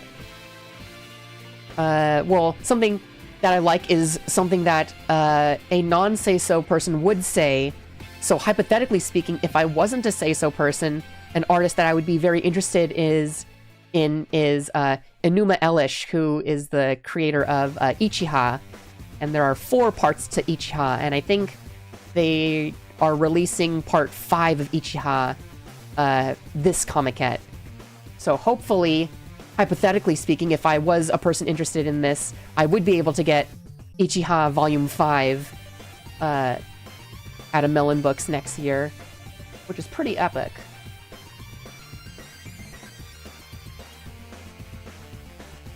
I went to it back in 2019, 2020. You went to Comiket? That is so cool. COVID happened the second I got back. Oh my goodness.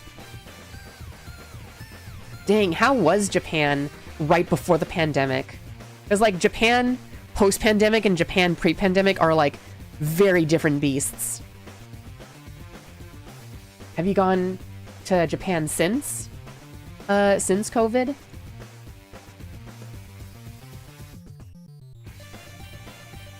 I need to get those physically. Enuma is so good. Hypothetically, I know, right? Hypothetically speaking. But yeah. Oh, geez. I just realized I didn't do any Japanese lesson training today. I need to be doing Japanese every single day because I'm going to be the translator for my frickin' family. And I just realized more like, it's not just my immediate family that's going, but it's more of my family that's going. And despite it being my Japanese side, nobody can speak Japanese. Funny enough, isn't that wild? But yeah, so I am the only Japanese person that can speak Japanese even a little bit. So it's gonna be very weird being the translator a little bit. So, very annoying.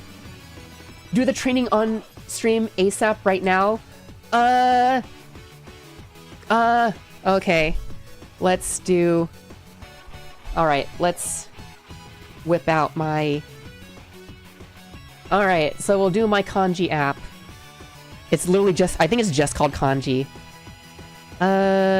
Lesson 3. 9. Q... 9 is, Q. Okay. And this is, Ju. 9. Okay. Like that. I never know the order in which, kanji is written. 10. Very easy. It's just a plus.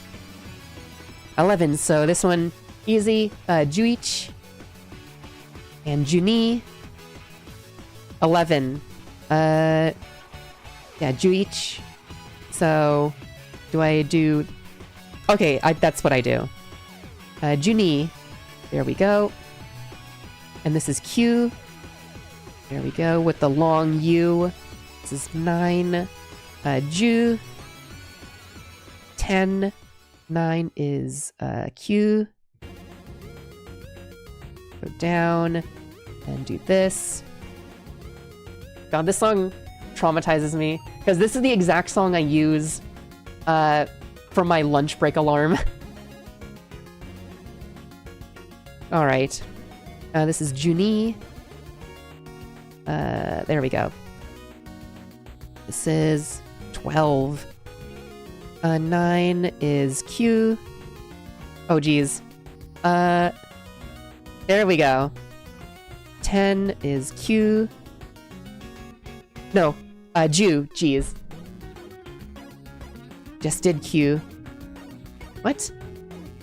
Oh, you do horizontal, or you do left to right and then top to bottom. 12, Juni. There we go, plus and equals. Plus minus, that's Juich. 11, Q. Or that was Ju. Gosh, I tapped the right thing, but it said the wrong thing. Ah, jeez. Do that. Alright, 11 plus minus plus equals is Juni. Juni is 12. This one's Juichi. 11, 10, Ju. There we go, I wrote it correctly this time. 11, Juichi. There we go. Which one of these is 10? It's Ju. There we go. And there we go, lesson 3 done. There is more that I could learn. This isn't really like a lesson, but sometimes I just go through my my binder here and I just read through some of the words and stuff. I know to order food, for example, when you order food, if I wanted like a ramen, I'd be like, tonkotsu ramen, what's it? No, tonkotsu ramen, I'm forgetting the word now. Hitotsu, onegai shimasu. That means, one tonkatsu ramen. But if you use, if you're referring to drinks, it's like, biru, would it be like, ipiki or something like that? Oh, here we go. Counters. Oh yeah, here we go. Ippai. Small animal is ipiki. Which is so weird. Small animal. But where is large animal? What would that be? So if you wanted 2 beers... Wait. So if you wanted 1 beer, it's ippai. But if you wanted 2 beers, it's nihai. And then 3 beers is sambai. And then 4, yonhai, gohai, roppai, nanahai, happai, kyuhai. There is no rhyme or reason to which is pi, hi, bai. Good lord. That is very confusing. That's just gonna be one of those things that I'm just gonna have to learn. Omedetou. I can actually read that. Oh my goodness. The trip was basically Comiket, Fuji-Q, a New Year's Shrine, and Mogura. I actually don't know what Mogura is, but I do know what Fuji-Q is. I'm so jelly. I want to go to Fuji-Q so bad. At the same time, my trip to Japan, my family is going all out. So the last time I went to Japan, it was just with my friends. But this time I'm going with my family, and my family, my parents have never been to Japan. And my Japanese relatives have never been to Japan either. So they want to do like so much of the touristy stuff. So we're going to Disney Sea. I'm not really into Disney, and I don't get the appeal of Disney Sea. But they're going, which means I'm going. I would rather go to USJ, Universal Studios Japan, because they've got the Evangelion stuff, and I think they have some Godzilla stuff. But yeah, I'd rather be there, but I don't know. Who knows? Maybe I can go to USJ while my family goes to Disney Sea. And that'll also be really weird, because Disney Sea is... A lot of people see it as like a date spot, or like Japanese people see it as a date spot. So I don't want to get weird looks when I'm next to male relatives. That's gonna be real weird. Someone's getting Jozu. Hopefully. Mada Jozu. Which means... Or... Mada Jozu Janai. So maybe... Isn't that, not skilled yet? Mogura is a underground club, kind of like a rave. They always do a big New Year celebration stream. Oh, interesting, interesting. Japanese language cheat sheet. Yeah, I've got a ton of these. Funny thing, these cheat sheets are actually Christmas gifts. I don't even know how long I've had these, but each one was like a Christmas gift. Let's see, what are these ones? Oh, this one's grammar. Oh, this one has a very different look to it. Oh my gosh. This is putting me to sleep. Good lord! Group 1, verb conjugations. Polite form, ketai. Non-past form, past form. Kaku, to draw or write. The affirmative non-past is kakimasu. Negative is kaki.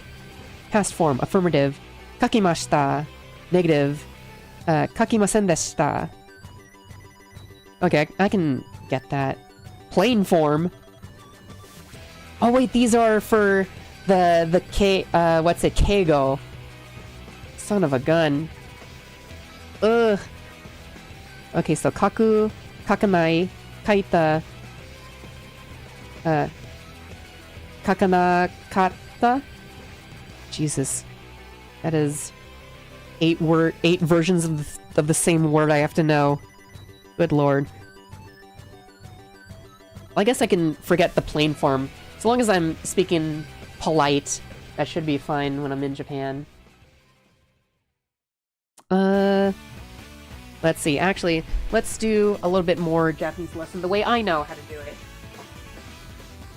Let's get my trusty tablet. I dare not open it on stream. Folders, go to... There we go. And what I do is, I've got a bunch of manga in Japanese. This one is Yotsubato. I've heard it's very good for understanding Japanese, because Yotsuba, she speaks, like, very little kanji. All of her speech is in hiragana. So... let's see. And right when I say that, she's speaking frickin' kanji. Let's see, so this is... Is that... that's chi, right? So it'd be, ochi... No, osa... Asada. I always... Okay, I know asa is, sunrise.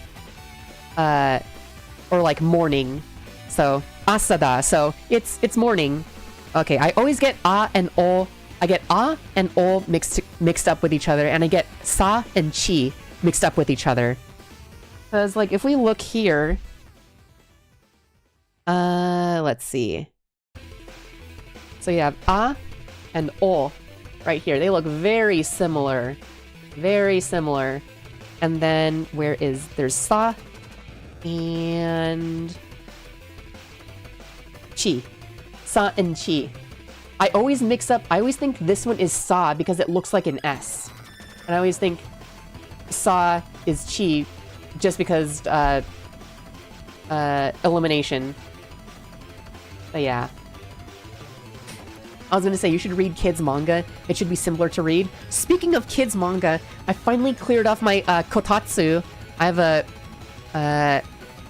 a like custom built kotatsu made by someone in chat. Thank you, Geomanges, for the kotatsu. But I finally cleared that off, and now I have access to my bookshelf again. And let me go get a book.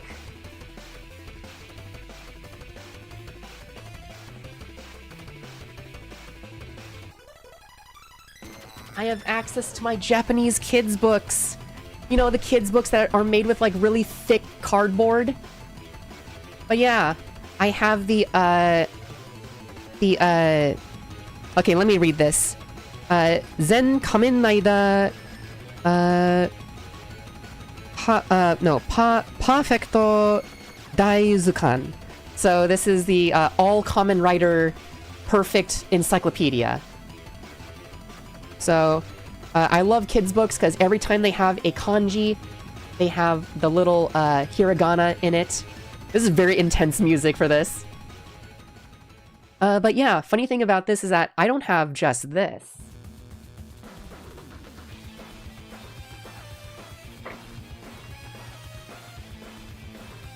You know, ya girl had to get Kamen Rider, Super Sentai, and Ultraman. So, and I had to get them all in anniversary years. So, I got the 50th anniversary of Kamen Rider, 45th anniversary of Super Sentai, and 55th anniversary of Ultraman. So, every 5 years I want to update these books. Which is actually pretty soon, I think. I think Kamen Rider's 55th is... Shoot, I think 2026 is Kamen Rider's 55th. Man, I have to purchase new ones of these. But yeah, so what's cool about these Zen Perfect Daizukans is that, yeah, they're very easy to read. And like I said, every time they introduce a kanji, they have the hiragana right next to it, which is very, very helpful. And considering I know a lot of these Kamen Riders and the whole gist and stuff, I can sort of figure out what it's saying, because I already know the plot and stuff. Let's see, this one ends with Revice, that is right. Pretty cool. Yeah, let me see if I can read this whole thing. Okay, let's read... I'm gonna read this part. Progrise key no chikara de bata no power wo I don't. Every time I see the tsu, I can never remember if there's a way to tell if you pronounce the tsu or if it's like when it's attached to like another one. So this would be like haki suru. Let's see. Oh, which one is that one? I don't recall which one that one is. Which one is that one? Oh, that one's bo. So suru. Hyuma gia to no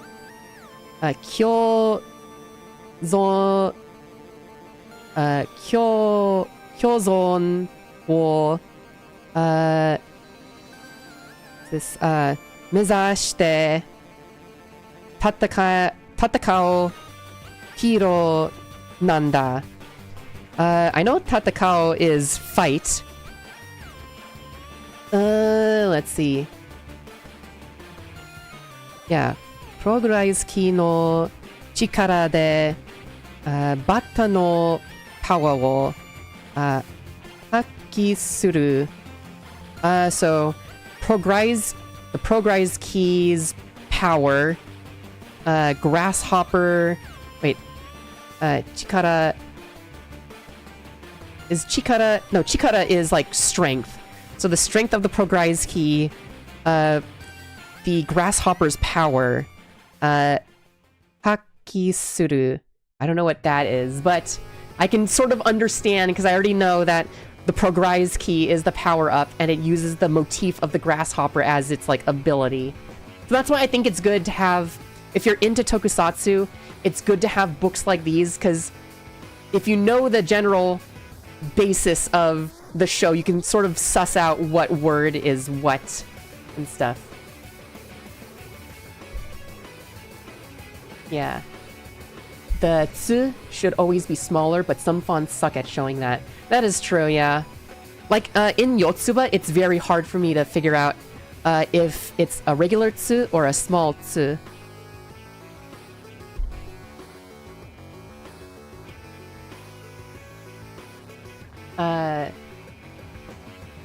So and n messes me up too. That is true, yeah. I think, what's weirdly enough, I think out of all of the kanji or out of all of the kana that are easy to mix up, I don't really get that mixed up with so and n. For those of you who don't know what I'm saying. So here's the, right, so here's what so looks like. Actually, oh my gosh, I finally get to use these.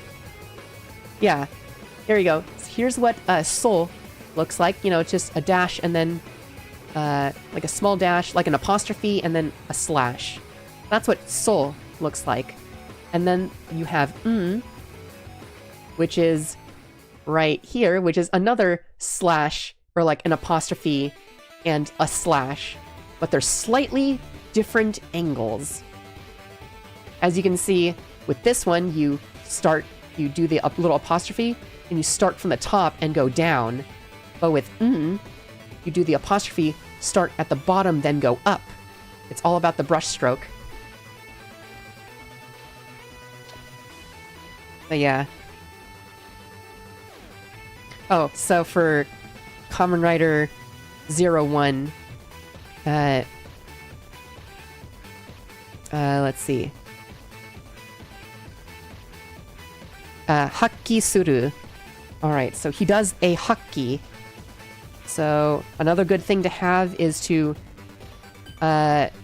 Google Translate is always good for just single words, not really for full-on sentences.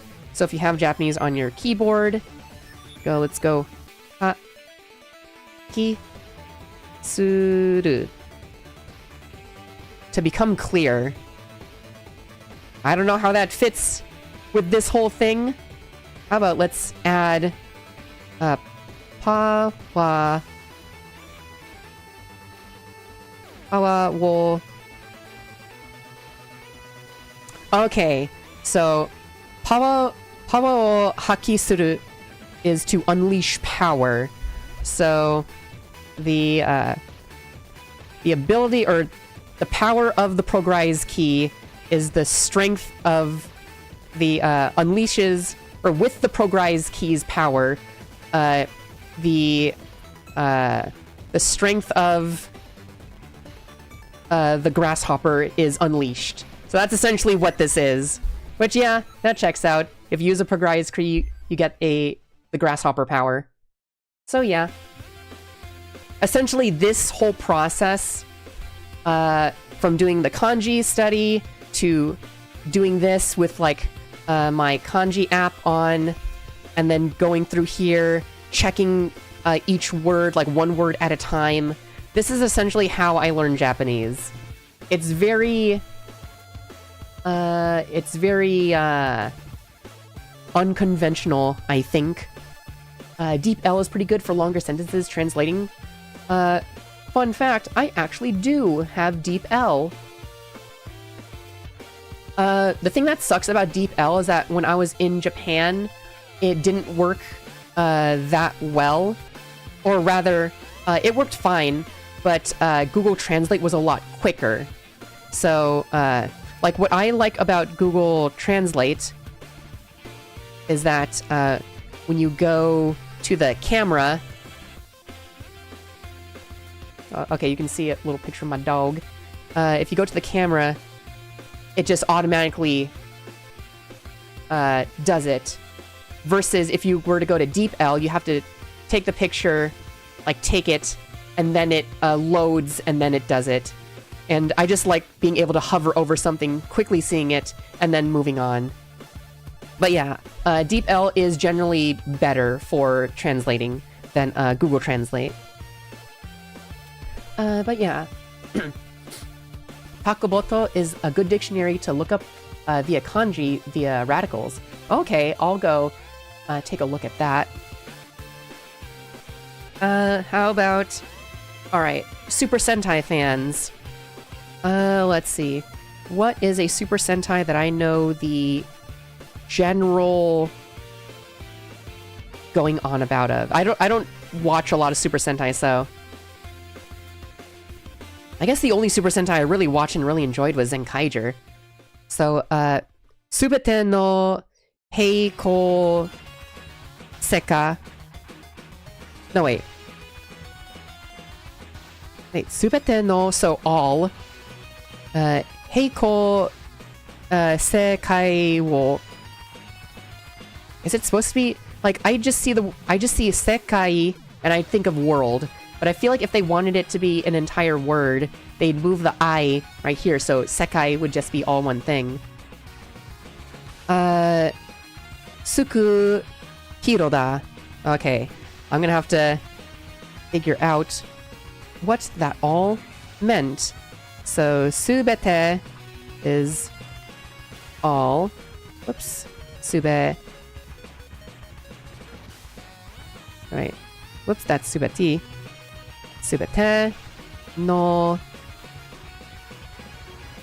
Heiko Sekai wo Heiko Kou Sekai wo Dark Worlds, okay.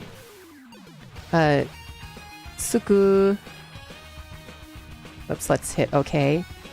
Suku... Hiroda. So...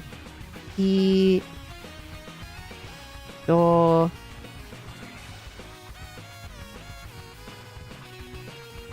I should probably hit OK when I'm done with the word and switching over. Hiroda.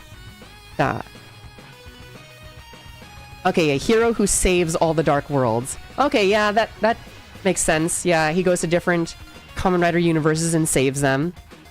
or not going to different Kamen Rider or Sentai universes, but saves the worlds. But yeah. That's essentially how my Japanese is going. I guess I can do another... Let's do another one. Because I'm more familiar with Kamen Rider, so I can just suss out words a lot better here. Let's go to my favorite Kamen Rider. There we go.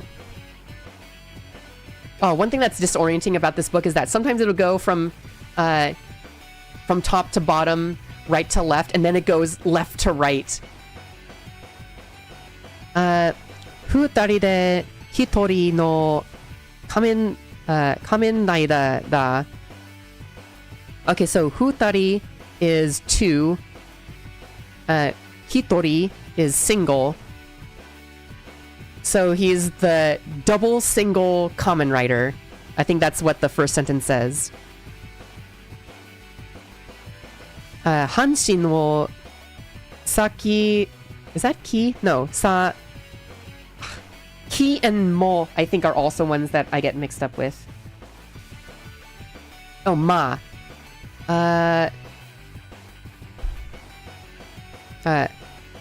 様々な組を忘れチェンジでき封筒を again, and o I always mix up. 荒らすドーパントの謎をagain. Okay, that one's sa. Okay. Sagurunda. I know nozzle is like mystery. Dopanto, dopants are the enemies. Sagurunda. Sagurunda. Which one? What word is that?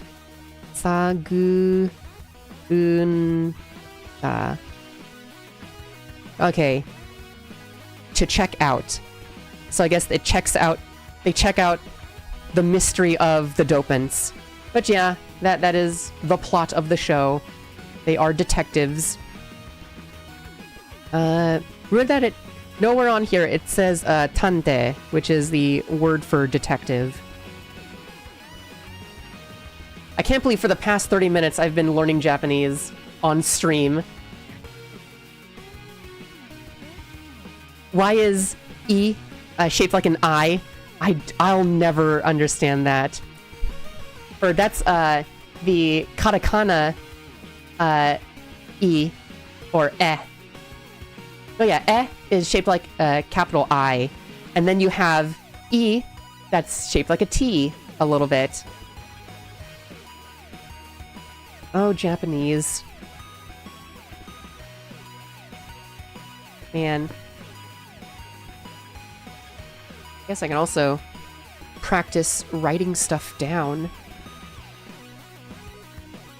Yeah, so here's... this is so. Then we have... Whoops. So and two different things. Same, but different. I totally forgot. So, the one that looks like an S. So this one, that's chi. And then... No, I don't know how... How do I write sa?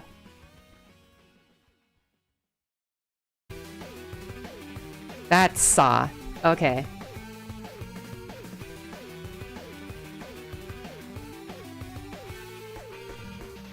God, this is also one of the best songs in the game. I freaking love Techno Man. I love how it's very clearly a Mega Man, like, parody song. Or not parody, but yeah. Was that an interview joke? I think you know what I'm referencing. It's from the... I guess... I'm not sure if it's on everybody's YouTube Shorts algorithm, but it's these two Japanese guys talking about the Japanese language. And there's one guy who's always talking to the other guy about different kanji and stuff, and he's always like, same, but different. But yeah, so in katakana, this is eh. Not to be confused with the letter I. But yeah, eh and I. That is very strange. But that's just a cosmic coincidence. And then you've got the letter T, and you have E. And then you have N, and you have the English lowercase h. It's very confusing. Very, very confusing. I don't like it. Did you see that Japanese short about the guy asking what nan is? I can already imagine the jokes with nan. Speaking of nan, I actually know the kanji for nani. I don't know what the right order is, but I know it's like that. That's what the okay, actually, what is the stroke order? Let me go. What's great about this kanji app, I think it's just called kanji. You can actually go to the I here and actually just go look at all of this kanji. Let's go look at the nani one. Okay, I was close. So you do this, there, boom. What? That is so weird. So you first go like this, then there, then you do this, then you start working on the middle one.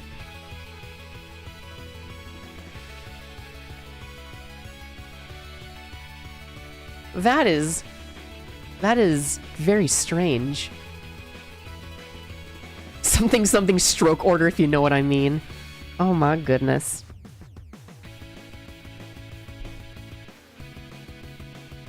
Oh, and what's also great about this app is that, let's go back to nani, or nun, is that it actually tells you all the different words that this kanji is included in, and then if it has multiple pronunciations, there you go, it'll actually tell you what the different pronunciation is. That's really cool. The stroke order is up and down. I've learned all my Japanese from YouTube Shorts recommendations. Is that Aomori is the Bakersfield of Japan. True, true. God, want to know what YouTube rabbit hole that I've been put down recently? Is that, for some reason, I've just been watching, this one woman who's like a real estate person, and she's just like, let me show you the best apartments in Japan with Fang Tokyo. She's got like a super heavy New Zealand accent. But I'm just, every time I hear that accent, I'm just like, okay, show me a weird apartment in frickin' Asakusa, or frickin' Tabata, or something like that. It's only a 5-minute walk from the station. It's like really good apartments for like $300 a month. They never really say how much it is, but a lot of them are really strange looking. But yeah. Kore wa nande desu ka? Okay, so kore wa nan desu ka is, what is this? Kore wa nan desu. I see. Wow, I can actually read that sentence. Holy moly, I can read that sentence and understand what it is. Yeah, kore wa nan desu ka? Kore wa nan desu. I would assume, because the way you write it, or the way okay, so naan, the Indian bread, I'd assume what is different from Let me see if I can write it again.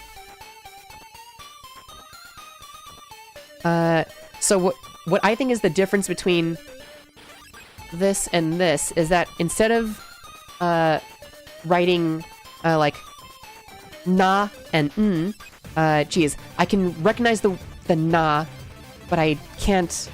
How do I write na? So na. Oh, this one's a complicated one. So na and n. So you wouldn't write it like that. It wouldn't just be none. I would assume that it's it would be like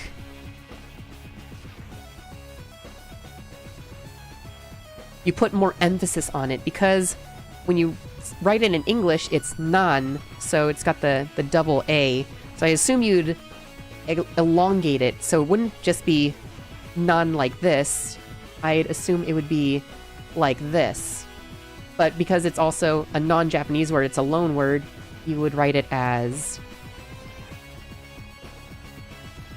you'd write it as that, so it'd be nan.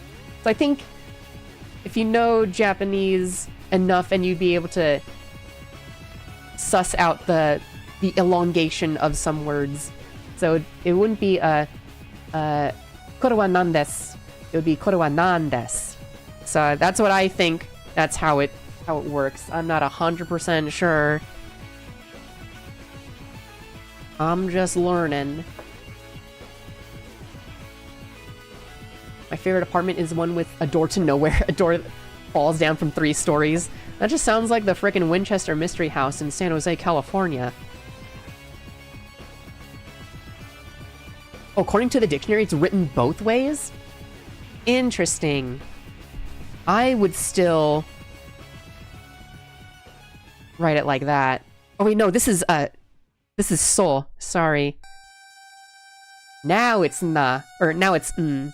There we go. It's all about that stroke order.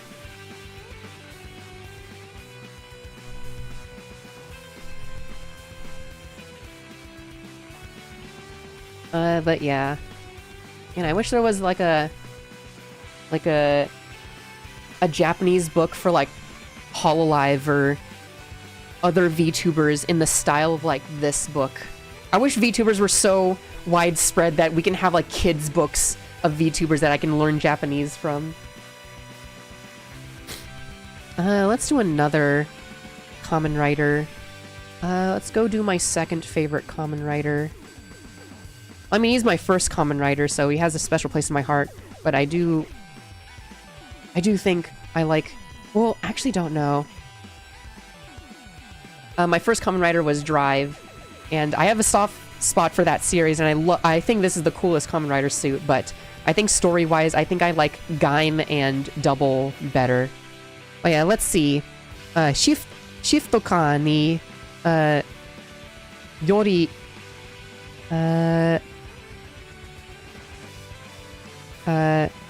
Samazama na okay. Jidosha no... I know sha is like car. Jidosha no power o tsukara speedo senshi. Okay, so he's a speed warrior.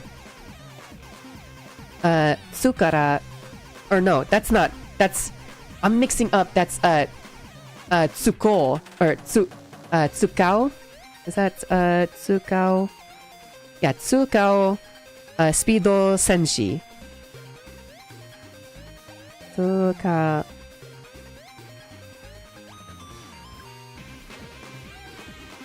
Okay. Actually, let me just use Google Translate image instead of just writing everything down. There, a speed warrior who uses the powers of various shift cars. Okay. I get that. That is true. I do know that.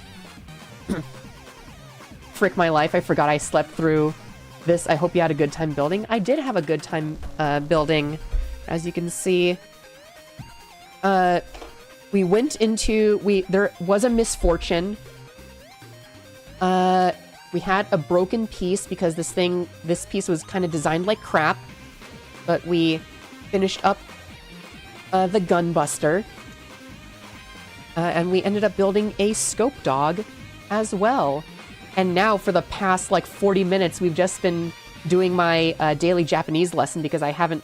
I totally forgot to do my Japanese lesson during my lunch break today. Because I usually do my Japanese lessons during my lunch break while I'm building Gunpla.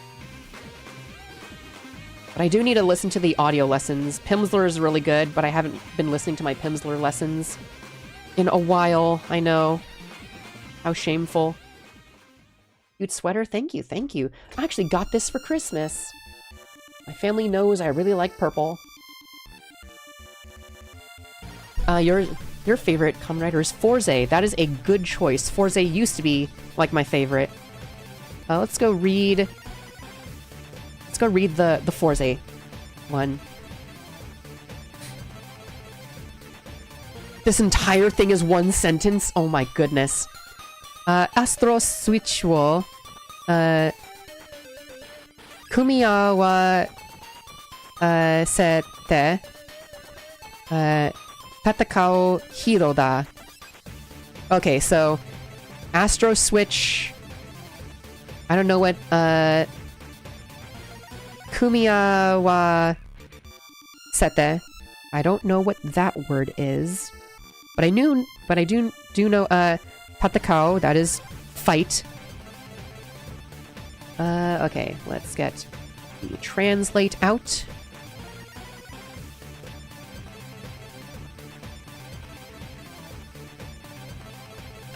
Combine the Astro Switches. Wait, that is not correct. What is... No, I just want to see... Okay, this is not helping. Okay, I guess we do have to just type it out. Okay. Ku... Mi... Whoops. Wa... Set... Te. Oh, that is the word for combined? Huh, I guess there is multiple words for the same thing. Yeah. Astro Switch wo... Kumiya wa sete tatakao hiro da. So he's the hero that fights with combined Astro Switches. Okay, that makes sense. For some reason, when I hear combined Astro Switches, I'm thinking of like the 40 switch, which is all 40 of the switches combined into one. But no, yeah, he does use a combination of 4 different Astro Switches on his belt in order to fight. That makes sense. Cosmic energy no power de. Okay, so the cosmic energy power. Ikutsumo no. Okay. Ikutsumo no. Oh, that, many.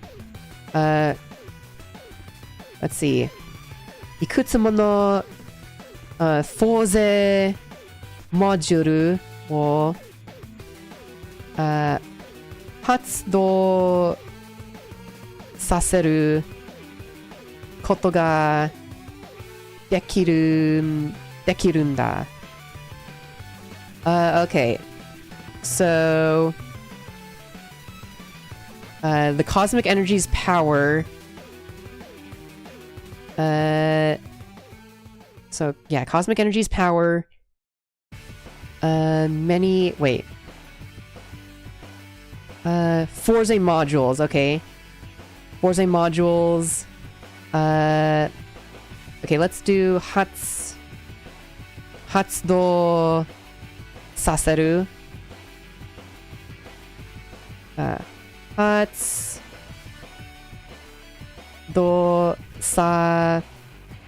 saseru. Okay, activates. Koto ga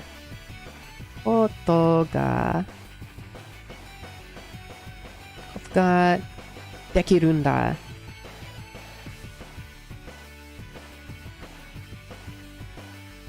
Okay, so, with cosmic energy power, he activates, Forze modules. Okay. Cool. Yeah, I'm wondering why it doesn't mention the power of friendship.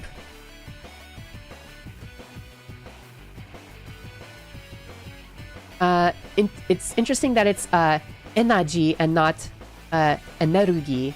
That is very true. Some Japanese words are very weird. Like, when it comes to, allergy, you would think it would be areji, but no, it's arerugi. Very weird.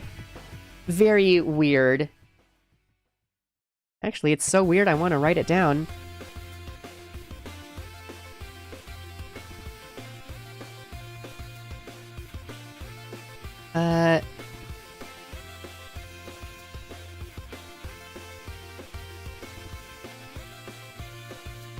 No, it's...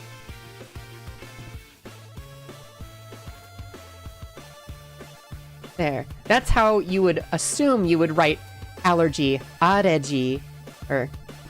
There you go, areji. But no, it's,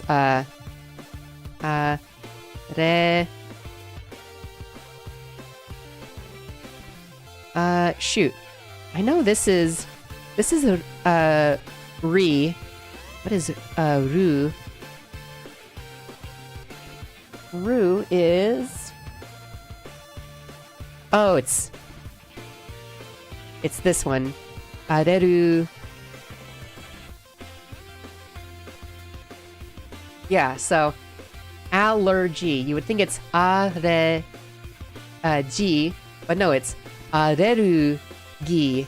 Arerugi, not g. Why? Why, Japan?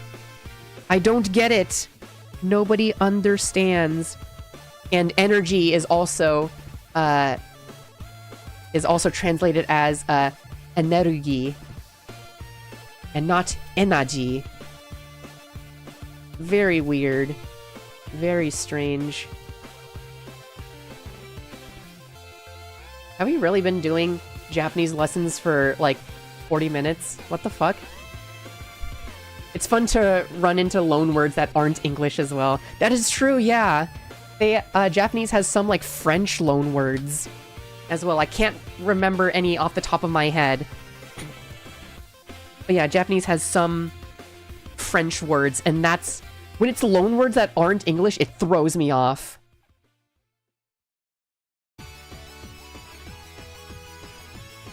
Educational stream. For real.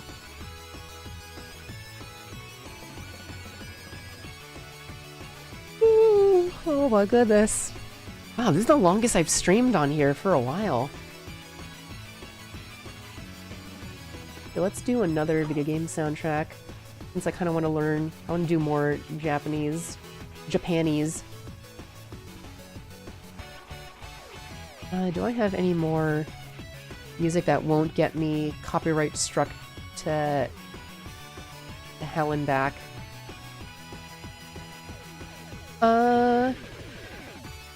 Yeah, let's go Wavetable by Patricia Taxon. I love the music in this album. Yeah, this is just a small 30-minute album.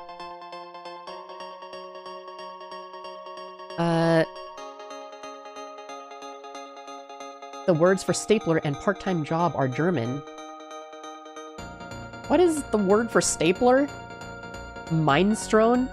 Is that even how you pronounce that in German?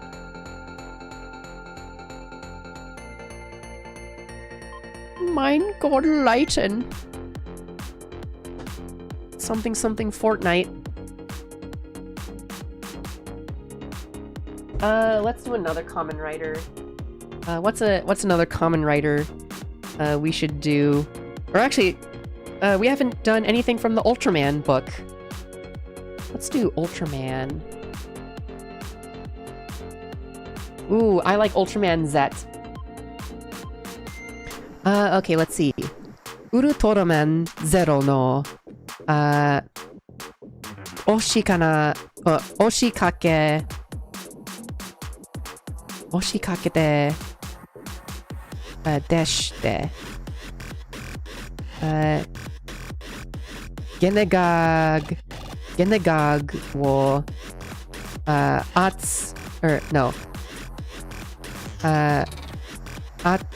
追って、地球に、来た。I don't know any of that. Ultraman Zero no 押しかけてしてゲネガーグを The only thing I know is that this is Genegarg. Genegarg is the first kaiju that Zet fights. Genegarg.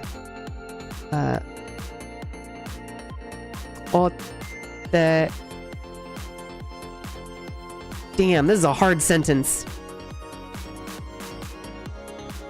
Is this what a 2-year-old Japanese kid says in their head when they get to freaking kindergarten? They're just like, damn, these words. This shit's tough. Okay. Chikuba Eigun Strange to Chikara wo Strange Power Awase Katsuyak Shitazo. I'm having a very hard time reading through that one. Ultraman Z is the one you introduced me to. Yeah, that is true. Z is a very good place to start. So if you, much like I've done for Kaijuzilla, if you want to get into Ultraman, start with Z. Z is very good. Although the one I started with was Ultraman X. And then there's a girl in this. There's a human civilian in this, in Ultraman X, and she's really into Ella King and Zero. And I'm just like, wow, this girl is just me.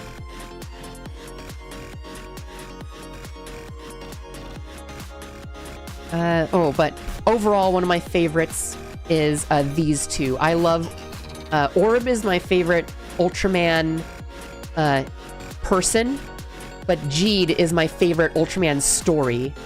I think this is the best written Ultraman so far. God, the story was so good. Oh my goodness.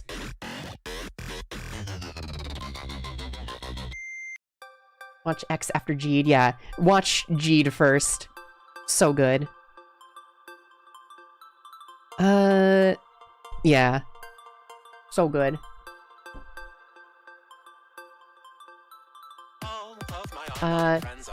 Stapler is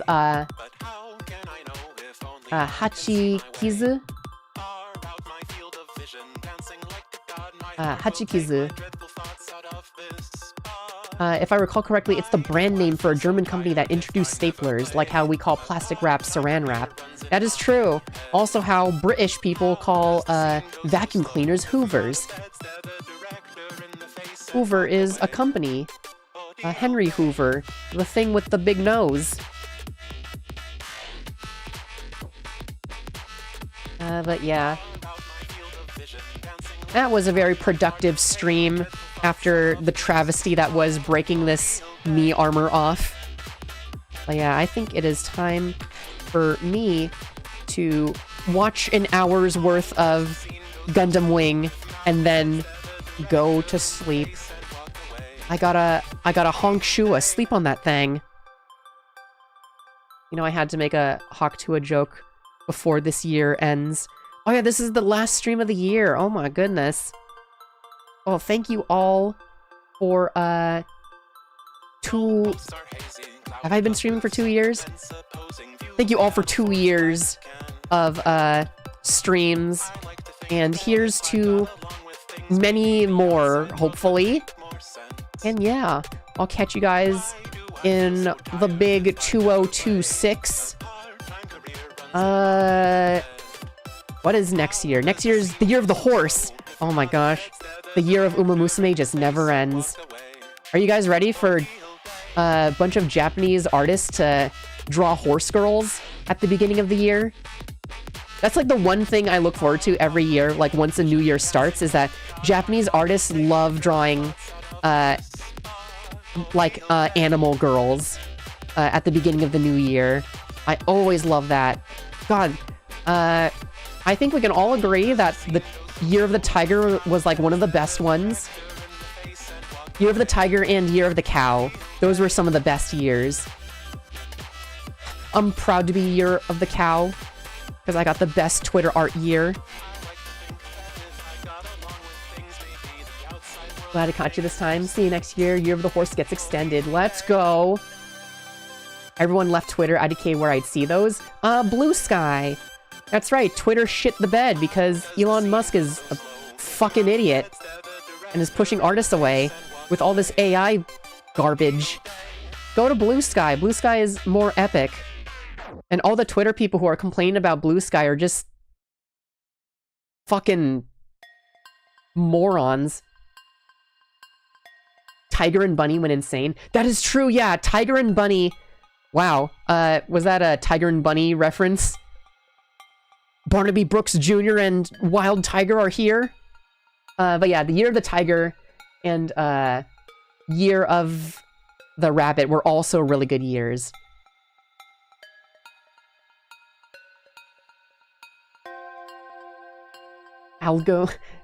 Algorithm poisoned.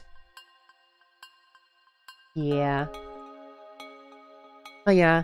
Anyways, time for me to watch Gundam and eat and then go to sleep.